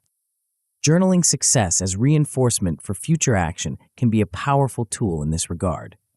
By regularly recording our achievements, no matter how small, we create a tangible record of our capabilities. This serves as a resource we can turn to in times of self-doubt, reminding us of our past successes and reinforcing our belief in our abilities. Building long-term emotional resilience through reflection involves more than just remembering our successes, however.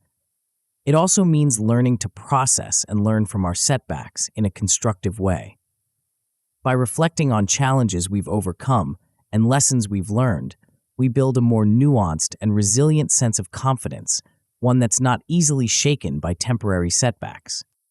As we near the end of this chapter, it's crucial to address the question of how to sustain the momentum we've built.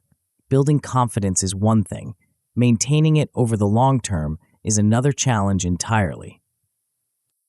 One key aspect of sustaining confidence is avoiding overreach. While it's important to challenge ourselves, setting unrealistic goals can lead to a cycle of disappointment and eroded self-belief. The trick is to set goals that stretch us but are still within the realm of possibility given our current skills and resources.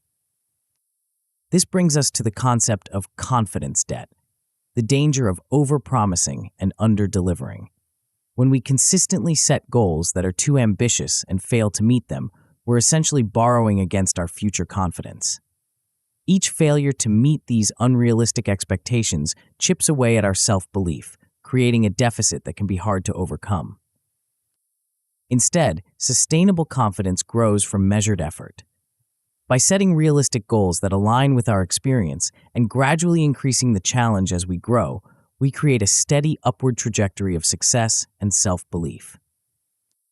But perhaps the most crucial aspect of sustaining confidence is reinforcing our new self-concept. Our identity, the story we tell ourselves about who we are, has a profound impact on our long-term belief in ourselves. As we accumulate experiences of success and growth, it's important to consciously integrate these into our self-image. Cementing confidence involves acting in alignment with this evolving self-perception. As we begin to see ourselves as more capable and resilient, we need to make choices that reflect this new self-image. This might mean taking on challenges we would have previously avoided, or speaking up in situations where we might have once remained silent. The goal is to create a virtuous cycle where our actions reinforce our confident self-image, which in turn inspires more confident actions. Over time, this becomes a self-fulfilling prophecy. We become the confident, capable person we've envisioned ourselves to be. Crucially, this process of continuous improvement and confidence building should not rely on external validation. While encouragement from others can be helpful, true, lasting confidence comes from within. It's built on a foundation of self-knowledge, self-acceptance, and a commitment to ongoing growth and learning. As we conclude this chapter on building confidence, we stand at a pivotal point in our journey of self-mastery. We've explored the nature of self-efficacy, the power of a growth mindset, the importance of emotional regulation, and strategies for sustaining our newfound confidence. But our journey is far from over. The path ahead promises to take us even deeper into the realm of personal transformation. We've built a foundation of confidence, but how do we use this newfound self-assurance to create meaningful change in our lives? How do we translate our internal growth into external success? The next chapter will unveil a powerful approach that bridges the gap between inner confidence and outer achievement. It's an approach that will challenge you to think differently about your goals and your potential. As we turn the page, prepare to discover a perspective that could revolutionize not just how you see yourself, but how you interact with the world around you. Are you ready to take your journey of self-mastery to the next level? Chapter 7, Growth Approach. As we embark on this pivotal chapter, imagine standing at the edge of a vast, uncharted territory. This landscape before you represents the endless possibilities for personal growth and development. But unlike a static map, this terrain is constantly shifting, presenting new challenges and opportunities at every turn. How do we navigate such a dynamic environment? How do we not just survive, but thrive in a world of constant change? The answer lies in adopting what we might call a growth approach to life. But what exactly does this mean? At its core, it's about more than just learning new skills or accumulating knowledge. It's a fundamental shift in how we view ourselves, our abilities, and the very nature of personal development. Think of it as cultivating a garden of the mind. Just as a skilled gardener doesn't expect plants to grow overnight, but understands the importance of daily care and attention, so too must we approach our personal growth with patience, consistency, and a long-term perspective. But how do we translate these lofty ideas into practical, everyday actions? How do we take the abstract concepts of resilience and learning from failure and weave them into the fabric of our daily lives? This is where the rubber meets the road, where theory transforms into practice. Let's start by exploring how we can integrate learning into our daily routines. The key here is to understand that significant personal growth often stems from small, consistent actions rather than grand, sweeping changes. It's the power of incremental progress, the compound interest of personal development. Consider how you might incorporate small learning opportunities into your everyday life. Perhaps it's dedicating 15 minutes each morning to reading about a new topic, or challenging yourself to learn one new skill each week, no matter how minor it might seem. These small daily changes might not feel significant in the moment, but over time, they accumulate to create major personal growth. Creating an adaptive framework for skill building is crucial in this process. This means developing a system that allows you to consistently identify areas for improvement, set achievable goals, and track your progress. It's about building a structure that supports continuous learning and growth, rather than relying on sporadic bursts of motivation. Why does tracking progress matter so much for long-term success? It's not just about keeping score. When we track our progress, we're creating a tangible record of our growth. This serves multiple purposes. First, it provides motivation by showing us how far we've come. Second, it helps us identify patterns in our learning and development, allowing us to refine our approach over time. And third, it reinforces our belief in our ability to grow and improve, and strengthening our growth mindset.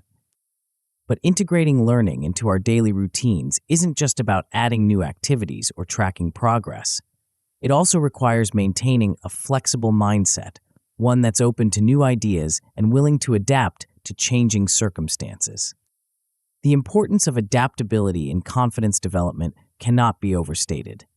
In a world that's constantly changing, the ability to adapt is not just useful, it's essential. When we're adaptable, we're better equipped to handle unexpected challenges and setbacks. We're more likely to see change as an opportunity rather than a threat. On the flip side, over-rigid thinking can severely limit our problem-solving abilities.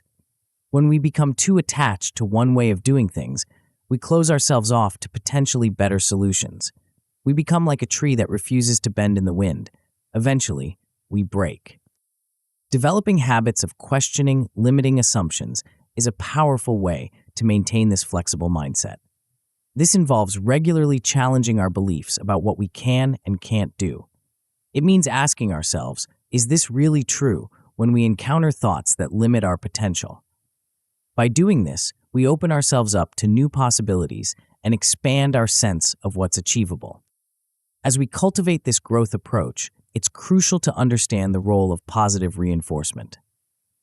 Our brains have a natural tendency towards negativity, a bias that served our ancestors well in dangerous environments but can hinder our growth in the modern world. Counteracting this negativity bias is essential for maintaining motivation and building confidence.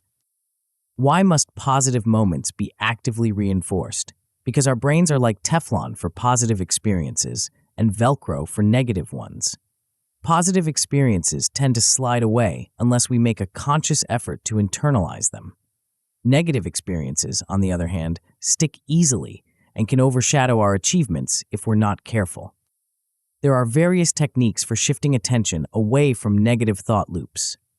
One effective approach is to practice mindfulness, observing our thoughts without judgment and gently redirecting our focus to the present moment when we notice our minds spiraling into negativity. Another is to actively seek out and savor positive experiences, no matter how small. Creating a habit of recognizing personal growth is another powerful tool. This involves regularly taking stock of how you've improved, what you've learned, and challenges you've overcome. It's about training your brain to notice progress rather than fixating on shortcomings. But it's not just about recognizing the obvious wins. Often, our most significant growth happens in ways that aren't immediately apparent. That's why it's crucial to learn to recognize hidden wins, those intangible improvements that might not show up on a scorecard but represent real progress nonetheless. Perhaps you handled a stressful situation with more grace than you would have in the past. Maybe you caught yourself before falling into an old, unhelpful thought pattern. These might seem like small things, but they're evidence of real growth and deserve to be acknowledged. Creating rituals for celebrating small achievements can help reinforce this positive focus. This doesn't mean throwing a party every time you make a bit of progress. It could be as simple as taking a moment at the end of each day to reflect on what went well, or keeping a win journal where you record your daily successes, no matter how minor they might seem. The power of positive reinforcement in accelerating mindset transformation cannot be overstated. When we consistently focus on our progress and achievements, we're not just making ourselves feel good, we're literally rewiring our brains. We're strengthening the neural pathways associated with growth and success, making it easier to maintain a positive, growth-oriented mindset over time. As we continue to cultivate this growth approach, we must address the crucial role of feedback and adaptation. In a growth-oriented mindset, feedback isn't something to be feared or avoided. It's a valuable tool for improvement and refinement. But how do we use feedback constructively without internalizing it as criticism? The key lies in how we frame the feedback we receive. Instead of seeing it as a judgment on our worth or abilities, we can view it as valuable data to inform our growth journey.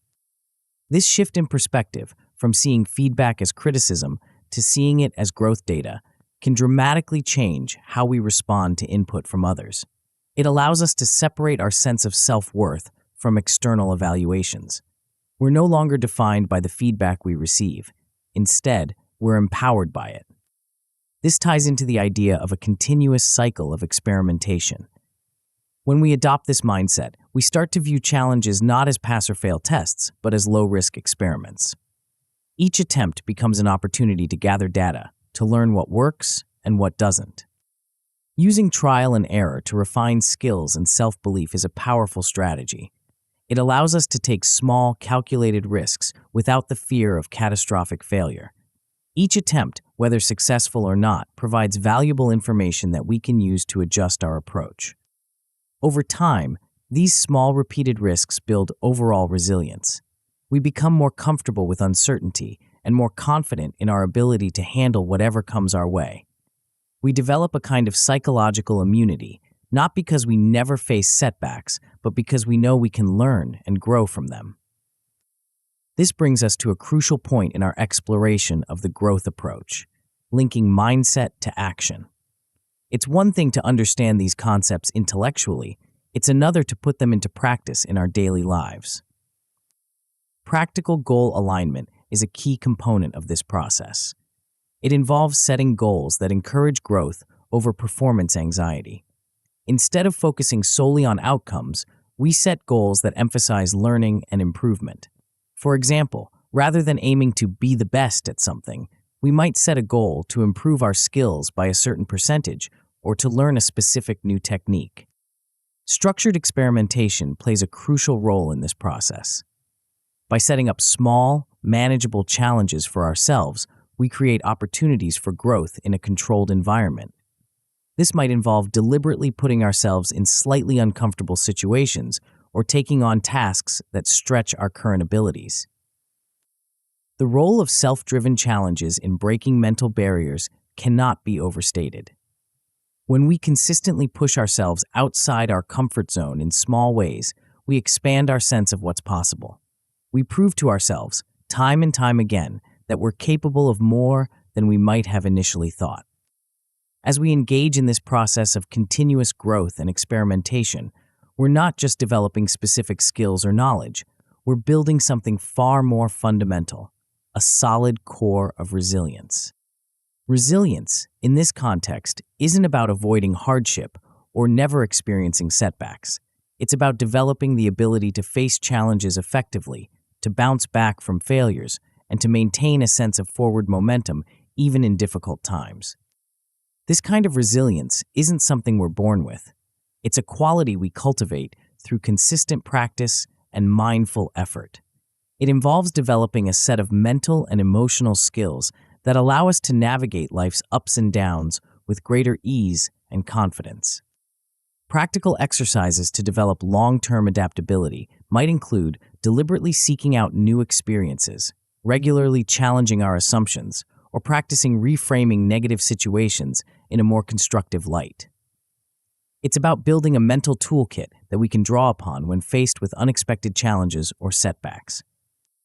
The beauty of cultivating resilience in this way is that it creates a foundation for lifelong confidence. When we know that we can handle whatever life throws our way, we approach new situations with a sense of curiosity and excitement rather than fear or trepidation. As we near the end of this chapter, it's important to reflect on the journey we've taken. We've explored how to integrate learning into our daily routines, the power of positive reinforcement, the importance of feedback and adaptation, and the crucial link between mindset and action. We've delved into the nature of resilience and how to build it systematically over time. But this journey of growth and self-discovery is far from over. In fact, in many ways, it's just beginning. The principles and strategies we've explored in this chapter are not a destination, but a launching pad for continued personal evolution. As we turn the page to the next chapter, we stand on the brink of something truly transformative. We've laid the groundwork for a growth-oriented approach to life. But how do we take these principles and turn them into a comprehensive blueprint for personal mastery? How do we weave together all the threads we've explored so far into a cohesive strategy for lasting change? The answers to these questions lie ahead in a chapter that promises to bring everything together in a powerful and practical way. Get ready to discover a systematic approach that will allow you to apply these principles with precision and purpose. The next phase of your journey towards self-mastery is about to begin. Are you prepared to take the leap? Chapter 8, Blueprint Steps. As we embark on this pivotal chapter, imagine standing before an intricate architectural blueprint. This isn't just any blueprint. It's the master plan for reconstructing the very foundation of your mind. Each line, each measurement, represents a step towards transforming your inner landscape. But unlike a static building plan, this blueprint is dynamic, adaptable, and tailored specifically to you. The journey we're about to undertake is both exciting and challenging. It's a journey that will take all the insights and understanding we've gained so far and translate them into concrete, actionable steps. But before we dive into the specifics, let's take a moment to appreciate the power of what we're about to explore. This blueprint isn't just a set of instructions. It's a roadmap for profound personal transformation. It's the bridge between knowing and doing, between understanding the principles of mental mastery and actually living them. Each step we'll explore is grounded in scientific research, tested and refined through years of practical application. But here's the crucial thing to understand. This blueprint isn't about quick fixes or overnight transformations. It's about systematic, sustainable change. It's about rewiring your brain, one neural pathway at a time. It's about building new habits, new thought patterns, and ultimately, a new way of being in the world. So, are you ready to begin this transformative journey? Let's start with the first crucial step. Recognize and record. At first glance, this step might seem simple, even trivial. After all, how hard can it be to notice your own thoughts? But here's the thing. Most of our thinking happens below the level of conscious awareness. It's like background noise, always there, but rarely noticed unless we deliberately tune in. Implementing a personal thought tracking system is about tuning into that background noise. It's about shining a light on the subconscious chatter that shapes our moods, our decisions, and our actions. But why is this so important? Think of it this way. You can't change what you're not aware of. By tracking your thoughts, you're essentially creating a map of your mental terrain. You're identifying the well-worn paths your mind tends to follow, the habitual thought patterns that might be holding you back without you even realizing it. Setting up a simple thought journal or log doesn't have to be complicated. It could be as simple as jotting down notes on your phone throughout the day, or setting aside a few minutes each evening to reflect on your thought patterns. The key is consistency, making it a regular habit to pause and notice what's going on in your mind.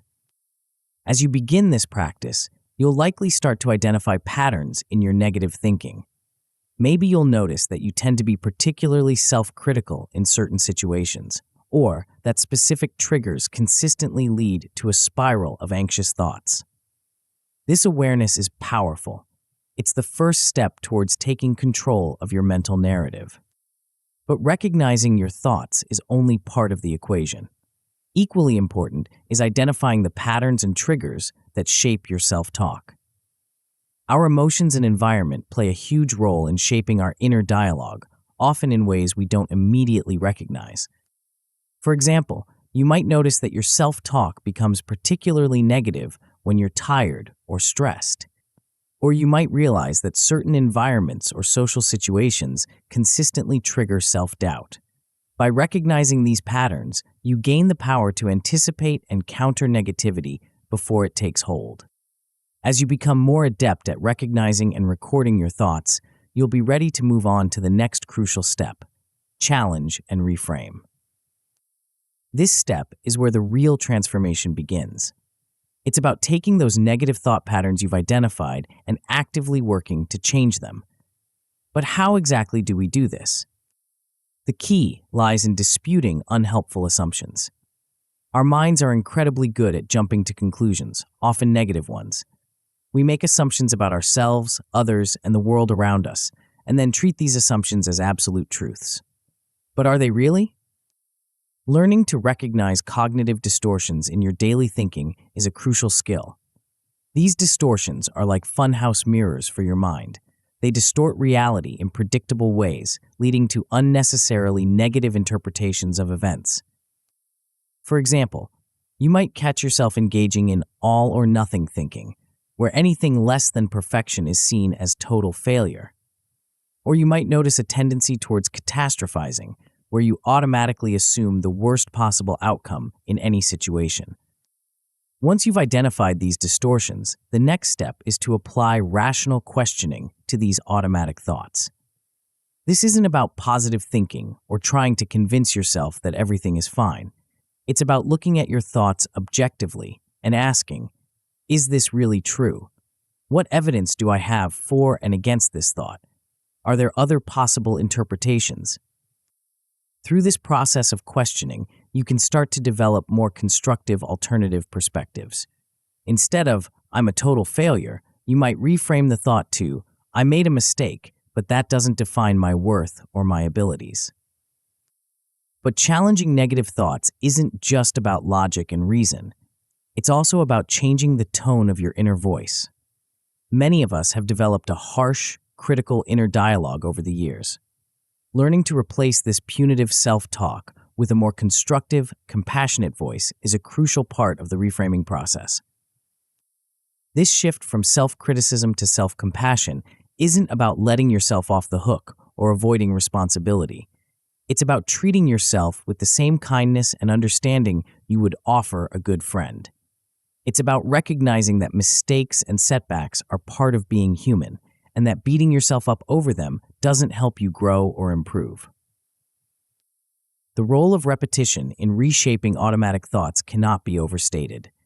Remember, you're essentially rewiring your brain here. Each time you catch a negative thought and consciously choose to reframe it, you're strengthening new neural pathways. Over time, with consistent practice, these more constructive thought patterns will become your new default. As powerful as the challenge and reframe process is, there will still be times when negative thoughts and emotions threaten to overwhelm us. This is where our next step comes in, the mindfulness interrupt. Think of the mindfulness interrupt as your emergency brake. It's a set of techniques designed to halt negative spirals in their tracks, giving you the space and clarity to regain your emotional balance. But how does it work? At its core, the mindfulness interrupt is about bringing your attention fully into the present moment. It's about disengaging from the stream of thoughts and focusing on immediate, tangible sensations. This shift in focus can have a profound effect on your emotional state. One of the most powerful tools in the Mindfulness Interrupt Toolkit is breathwork. By focusing on your breath, its rhythm, the sensation of air moving in and out of your body, you create an anchor for your attention. This simple act can help to calm your nervous system and interrupt the cycle of anxious or negative thoughts. Grounding techniques are another effective way to halt negative spirals. These involve using your senses to connect with your immediate environment. For example, you might focus on 5 things you can see, 4 things you can touch, 3 things you can hear, and so on. This exercise not only interrupts negative thought patterns, but also helps to reorient you to the present moment. The power of momentary mindfulness in refocusing thought patterns is remarkable. Even a brief pause to center yourself can create enough space to break free from a negative thought loop and regain a sense of perspective. But what about when emotions are running particularly high? How do we deal with emotional overload? The key is learning to recognize when emotions are distorting your perception. Strong emotions can act like a filter, coloring everything we see and think. By developing the ability to notice when this is happening, you gain the power to step back and regain a more balanced perspective. Practicing detachment is a powerful tool for overcoming emotional overload. This doesn't mean becoming cold or unfeeling. Rather, it's about learning to observe your thoughts and emotions without being completely identified with them. It's the difference between thinking, "I am angry," and "I notice that I'm experiencing anger." This ability to step back from overwhelming thoughts and emotions is a crucial skill. It allows you to respond to challenging situations from a place of clarity and choice, rather than reacting automatically based on intense emotions. As we move through our blueprint, we come to a step that might seem counterintuitive at first: affirm and visualize. After all the work we've done on challenging negative thoughts, why would we focus on affirmations? Aren't they just empty, positive statements? The key lies in understanding how to structure meaningful affirmations. These aren't generic, one-size-fits-all statements. They're personalized, specific declarations that resonate with your values and aspirations. When crafted correctly, affirmations can be powerful tools for reshaping your self-concept and boosting motivation. The specificity of your affirmations is crucial to their effectiveness. Instead of a vague statement like, "I am successful," you might affirm something more concrete like, "I approach challenges with creativity and perseverance, learning and growing from each experience." This level of detail makes the affirmation more believable and actionable. Equally important is the emotional engagement in these self-statements. An affirmation that you can feel, that stirs something within you, is far more powerful than one that feels flat or disconnected from your experience. Visualization goes hand in hand with affirmations in this process. The neuroscience behind mental imagery is fascinating. When you vividly imagine yourself succeeding at a task or embodying a certain quality, you activate many of the same brain circuits that would be involved in actually performing that action or experiencing that state. This is why positive mental rehearsal can be so effective. By regularly visualizing yourself handling challenges successfully or embodying the qualities you aspire to, you're essentially giving your brain a blueprint for success. You're strengthening the neural pathways associated with those positive outcomes, making them more likely to occur in real life. Daily practices for strengthening mental rehearsal skills might include setting aside time each morning to visualize your day going well, or taking a few moments before a challenging task to imagine yourself handling it with confidence and skill. As powerful as all these mental techniques are, they're not the end of the journey. The next crucial step in our blueprint is to take gradual action. This is where the rubber meets the road, where we begin to translate our mental shifts into real-world change. The emphasis here is on gradual action. This approach is based on the principles of exposure therapy, which has been shown to be highly effective in overcoming fears and building confidence. The idea is to break down large, intimidating challenges into smaller, more manageable steps. By exposing yourself to feared or avoided tasks in a controlled, incremental way, you build a track record of success. Each small victory serves as evidence that you can handle challenges, gradually overriding old fear-based beliefs. This process of repeated success builds long-term self-trust. It's not about never failing. It's about proving to yourself time and time again that you can face challenges and learn from them, regardless of the outcome. Using momentum to sustain confidence growth is a key part of this process. As you accumulate small wins, you create a positive feedback loop. Each success makes you more likely to take on the next challenge, which in turn leads to more success. But maintaining this momentum requires more than just willpower. This is where accountability comes in. Setting up external or internal accountability systems can help you stay on track, especially when motivation wanes or challenges arise. Tracking progress plays a crucial role in sustaining motivation. It provides tangible evidence of how far you've come, which can be incredibly encouraging during tough times. It also allows you to adjust your goals based on feedback and experience, ensuring that you're always working at the edge of your capabilities. As we near the end of our blueprint, we come to a step that's often overlooked but is crucial for long-term success. Reflect and maintain.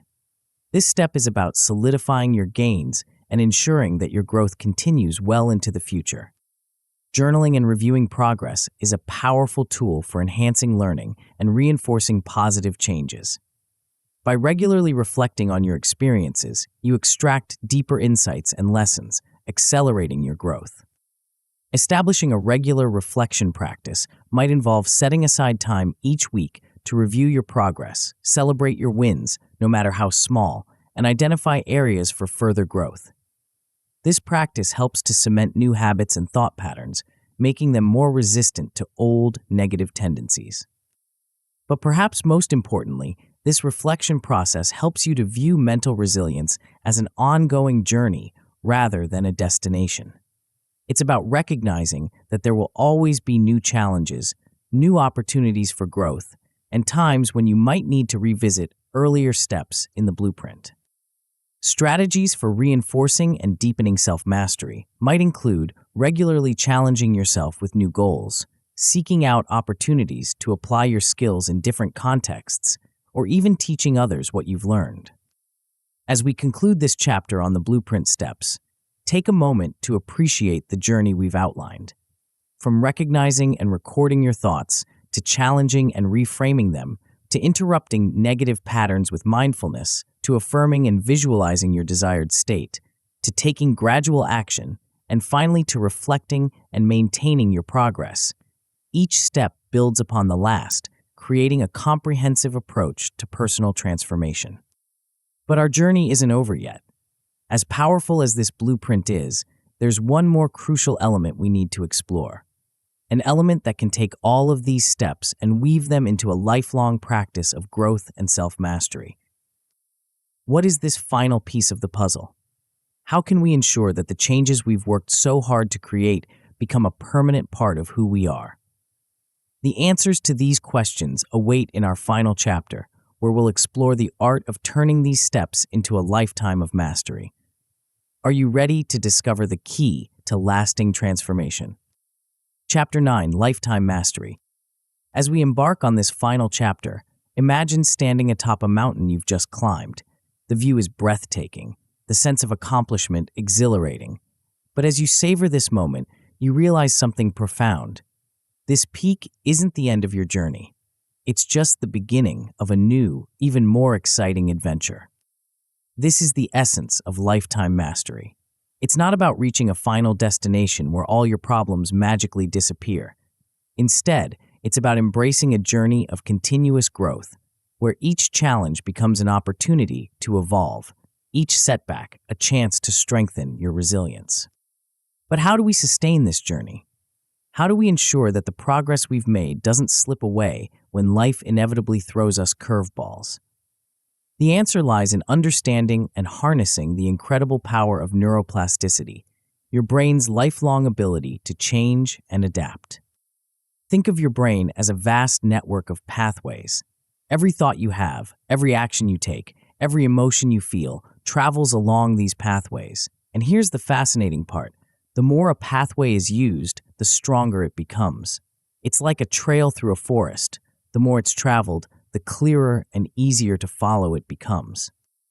This is why long-term self-talk maintenance is so crucial. Those positive thought patterns we've been cultivating, they're like new trails we're forging through the dense forest of our minds. At first, they might feel unfamiliar, even uncomfortable, but with consistent use, they become our default routes, the paths our thoughts naturally follow. But here's the catch. Just as positive pathways can be strengthened, so too can negative ones if we fall back into old habits. This is why vigilance and ongoing practice are so important. It's not about perfection. It's about consistently choosing to reinforce those neural pathways that serve us well. Reinforcing neural pathways for optimism and resilience isn't just about positive thinking. It's about actively engaging in behaviors and thought patterns that strengthen these qualities. This might involve regularly challenging yourself to reframe negative situations in a more constructive light, or consciously practicing gratitude, especially when things are tough. But lifetime mastery isn't just about maintaining what we've gained. It's about continuing to grow and evolve. This is where periodically revisiting our mental blueprint comes in. Just as you might renovate a house to meet your changing needs, so too should you reassess and update your mental habits as you encounter new life challenges. How do you know when it's time for a mental checkup? Pay attention to signs that old patterns may be resurfacing. Maybe you notice yourself falling into familiar cycles of negative self-talk or avoiding challenges in ways you thought you'd overcome. These aren't failures. They're valuable feedback, signaling areas that might need some extra attention. When you spot these signs, don't panic. Instead, see them as opportunities to apply the lessons you've learned to new situations. Remember, every challenge is a chance to reinforce and expand your mental mastery toolkit. As we delve deeper into the concept of lifetime mastery, let's explore how we can build resilience into our future goals. Resilience isn't just about bouncing back from setbacks. It's about using those setbacks as springboards for growth. One of the keys to building lasting resilience is preventing stagnation. Our brains thrive on novelty and challenge. When we become too comfortable, too set in our ways, we actually diminish our capacity for resilience. It's like a muscle that weakens from lack of use. So how do we keep our minds sharp and engaged? By continuously seeking out new challenges. This doesn't mean you need to radically overhaul your life every few months. It's about finding opportunities to stretch yourself in small ways every day. Maybe it's learning a new skill, tackling a problem from a different angle, or putting yourself in situations that push you slightly out of your comfort zone.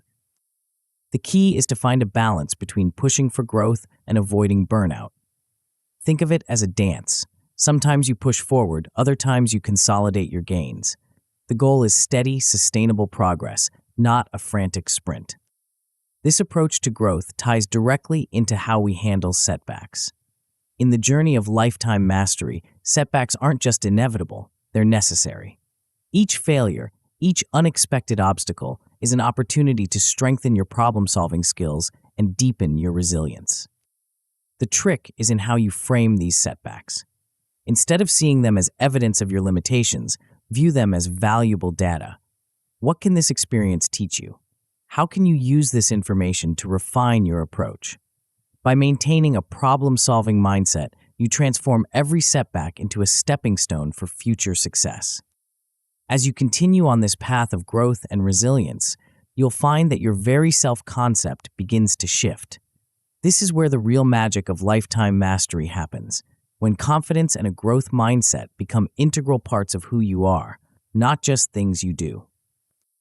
Internalizing a growth identity means that you no longer see challenges as threats to your self-worth, but as exciting opportunities to learn and evolve. It's about making confidence your default state, not because you believe you're perfect, but because you trust in your ability to handle whatever comes your way. This shift in self-image plays a crucial role in sustaining mental resilience. When you see yourself as someone who is capable, adaptable, and always learning, you become much more resistant to the kinds of setbacks that might have derailed you in the past. Embodying the mindset of a confident problem solver doesn't mean you'll never feel fear or self-doubt. Those are normal human emotions. The difference is in how you respond to those feelings. Instead of being paralyzed by them, you see them as signals that you're pushing your boundaries, that you're in a space where growth is possible. As we near the end of our journey together, it's important to zoom out and consider the bigger picture of mental mastery. This isn't just about personal growth, it's about how your transformation can ripple out and positively impact the world around you. Recognizing self-mastery as a lifelong process is liberating. It takes the pressure off trying to reach some imaginary finish line and allows you to enjoy the journey itself. Every day becomes an opportunity to learn, to grow, to become a slightly better version of yourself. But perhaps the most rewarding aspect of this journey is how it empowers you to support and inspire others. As you continue to evolve and overcome your own challenges, you become a living example of what's possible. Your journey can serve as a beacon of hope and inspiration for those around you. The long-term rewards of mental discipline and self-empowerment are profound and far-reaching. Yes, you'll likely find more success in your endeavors, more resilience in the face of challenges. But beyond that, you'll experience a deep sense of self-trust and inner peace. You'll know, on a fundamental level, that you have the tools to handle whatever life throws your way. As we conclude this book, I want to leave you with a powerful truth, one that encapsulates the essence of everything we've explored together. This truth is the key to unlocking your full potential, to living a life of continuous growth and fulfillment. Are you ready? Here it is. You are the author of your own story. This simple statement holds within it the power to transform your life. It means that regardless of your past, regardless of your current circumstances, you have the power to shape your future. Every thought you choose, every action you take, is a sentence in the ongoing narrative of your life. But here's the truly exciting part. This story is never finished. Each day, each moment, offers you the chance to write a new chapter, to take your tale in a direction you never thought possible. The skills and mindsets we've explored in this book are your tools for crafting this narrative. Remember, the goal isn't perfection. It's progress. It's about waking up each day with the intention to learn, to grow, to push your boundaries just a little bit further. It's about facing your fears, embracing your failures, and celebrating your successes, big and small. As you move forward from here, carry with you the knowledge that you are capable of far more than you've ever imagined. Your potential for growth, for resilience, for joy is limitless.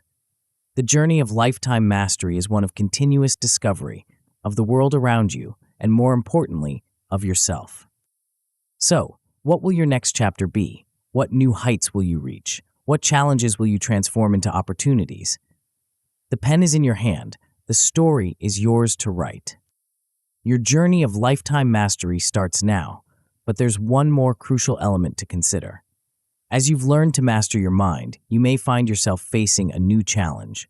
How to apply this mastery in a world that often seems to operate on autopilot? What if there was a way to not just keep up, but to consistently stay ahead, to see opportunities where others see only obstacles? There's a powerful skill that can take your newfound mental mastery to the next level, putting you in a league of your own. Ready to discover what sets the true winners apart? The answer awaits in the audiobook, The Winning Mindset: How Critical Thinking Puts You Ahead of 99% of People. Tap the center of the video now to continue your transformation journey.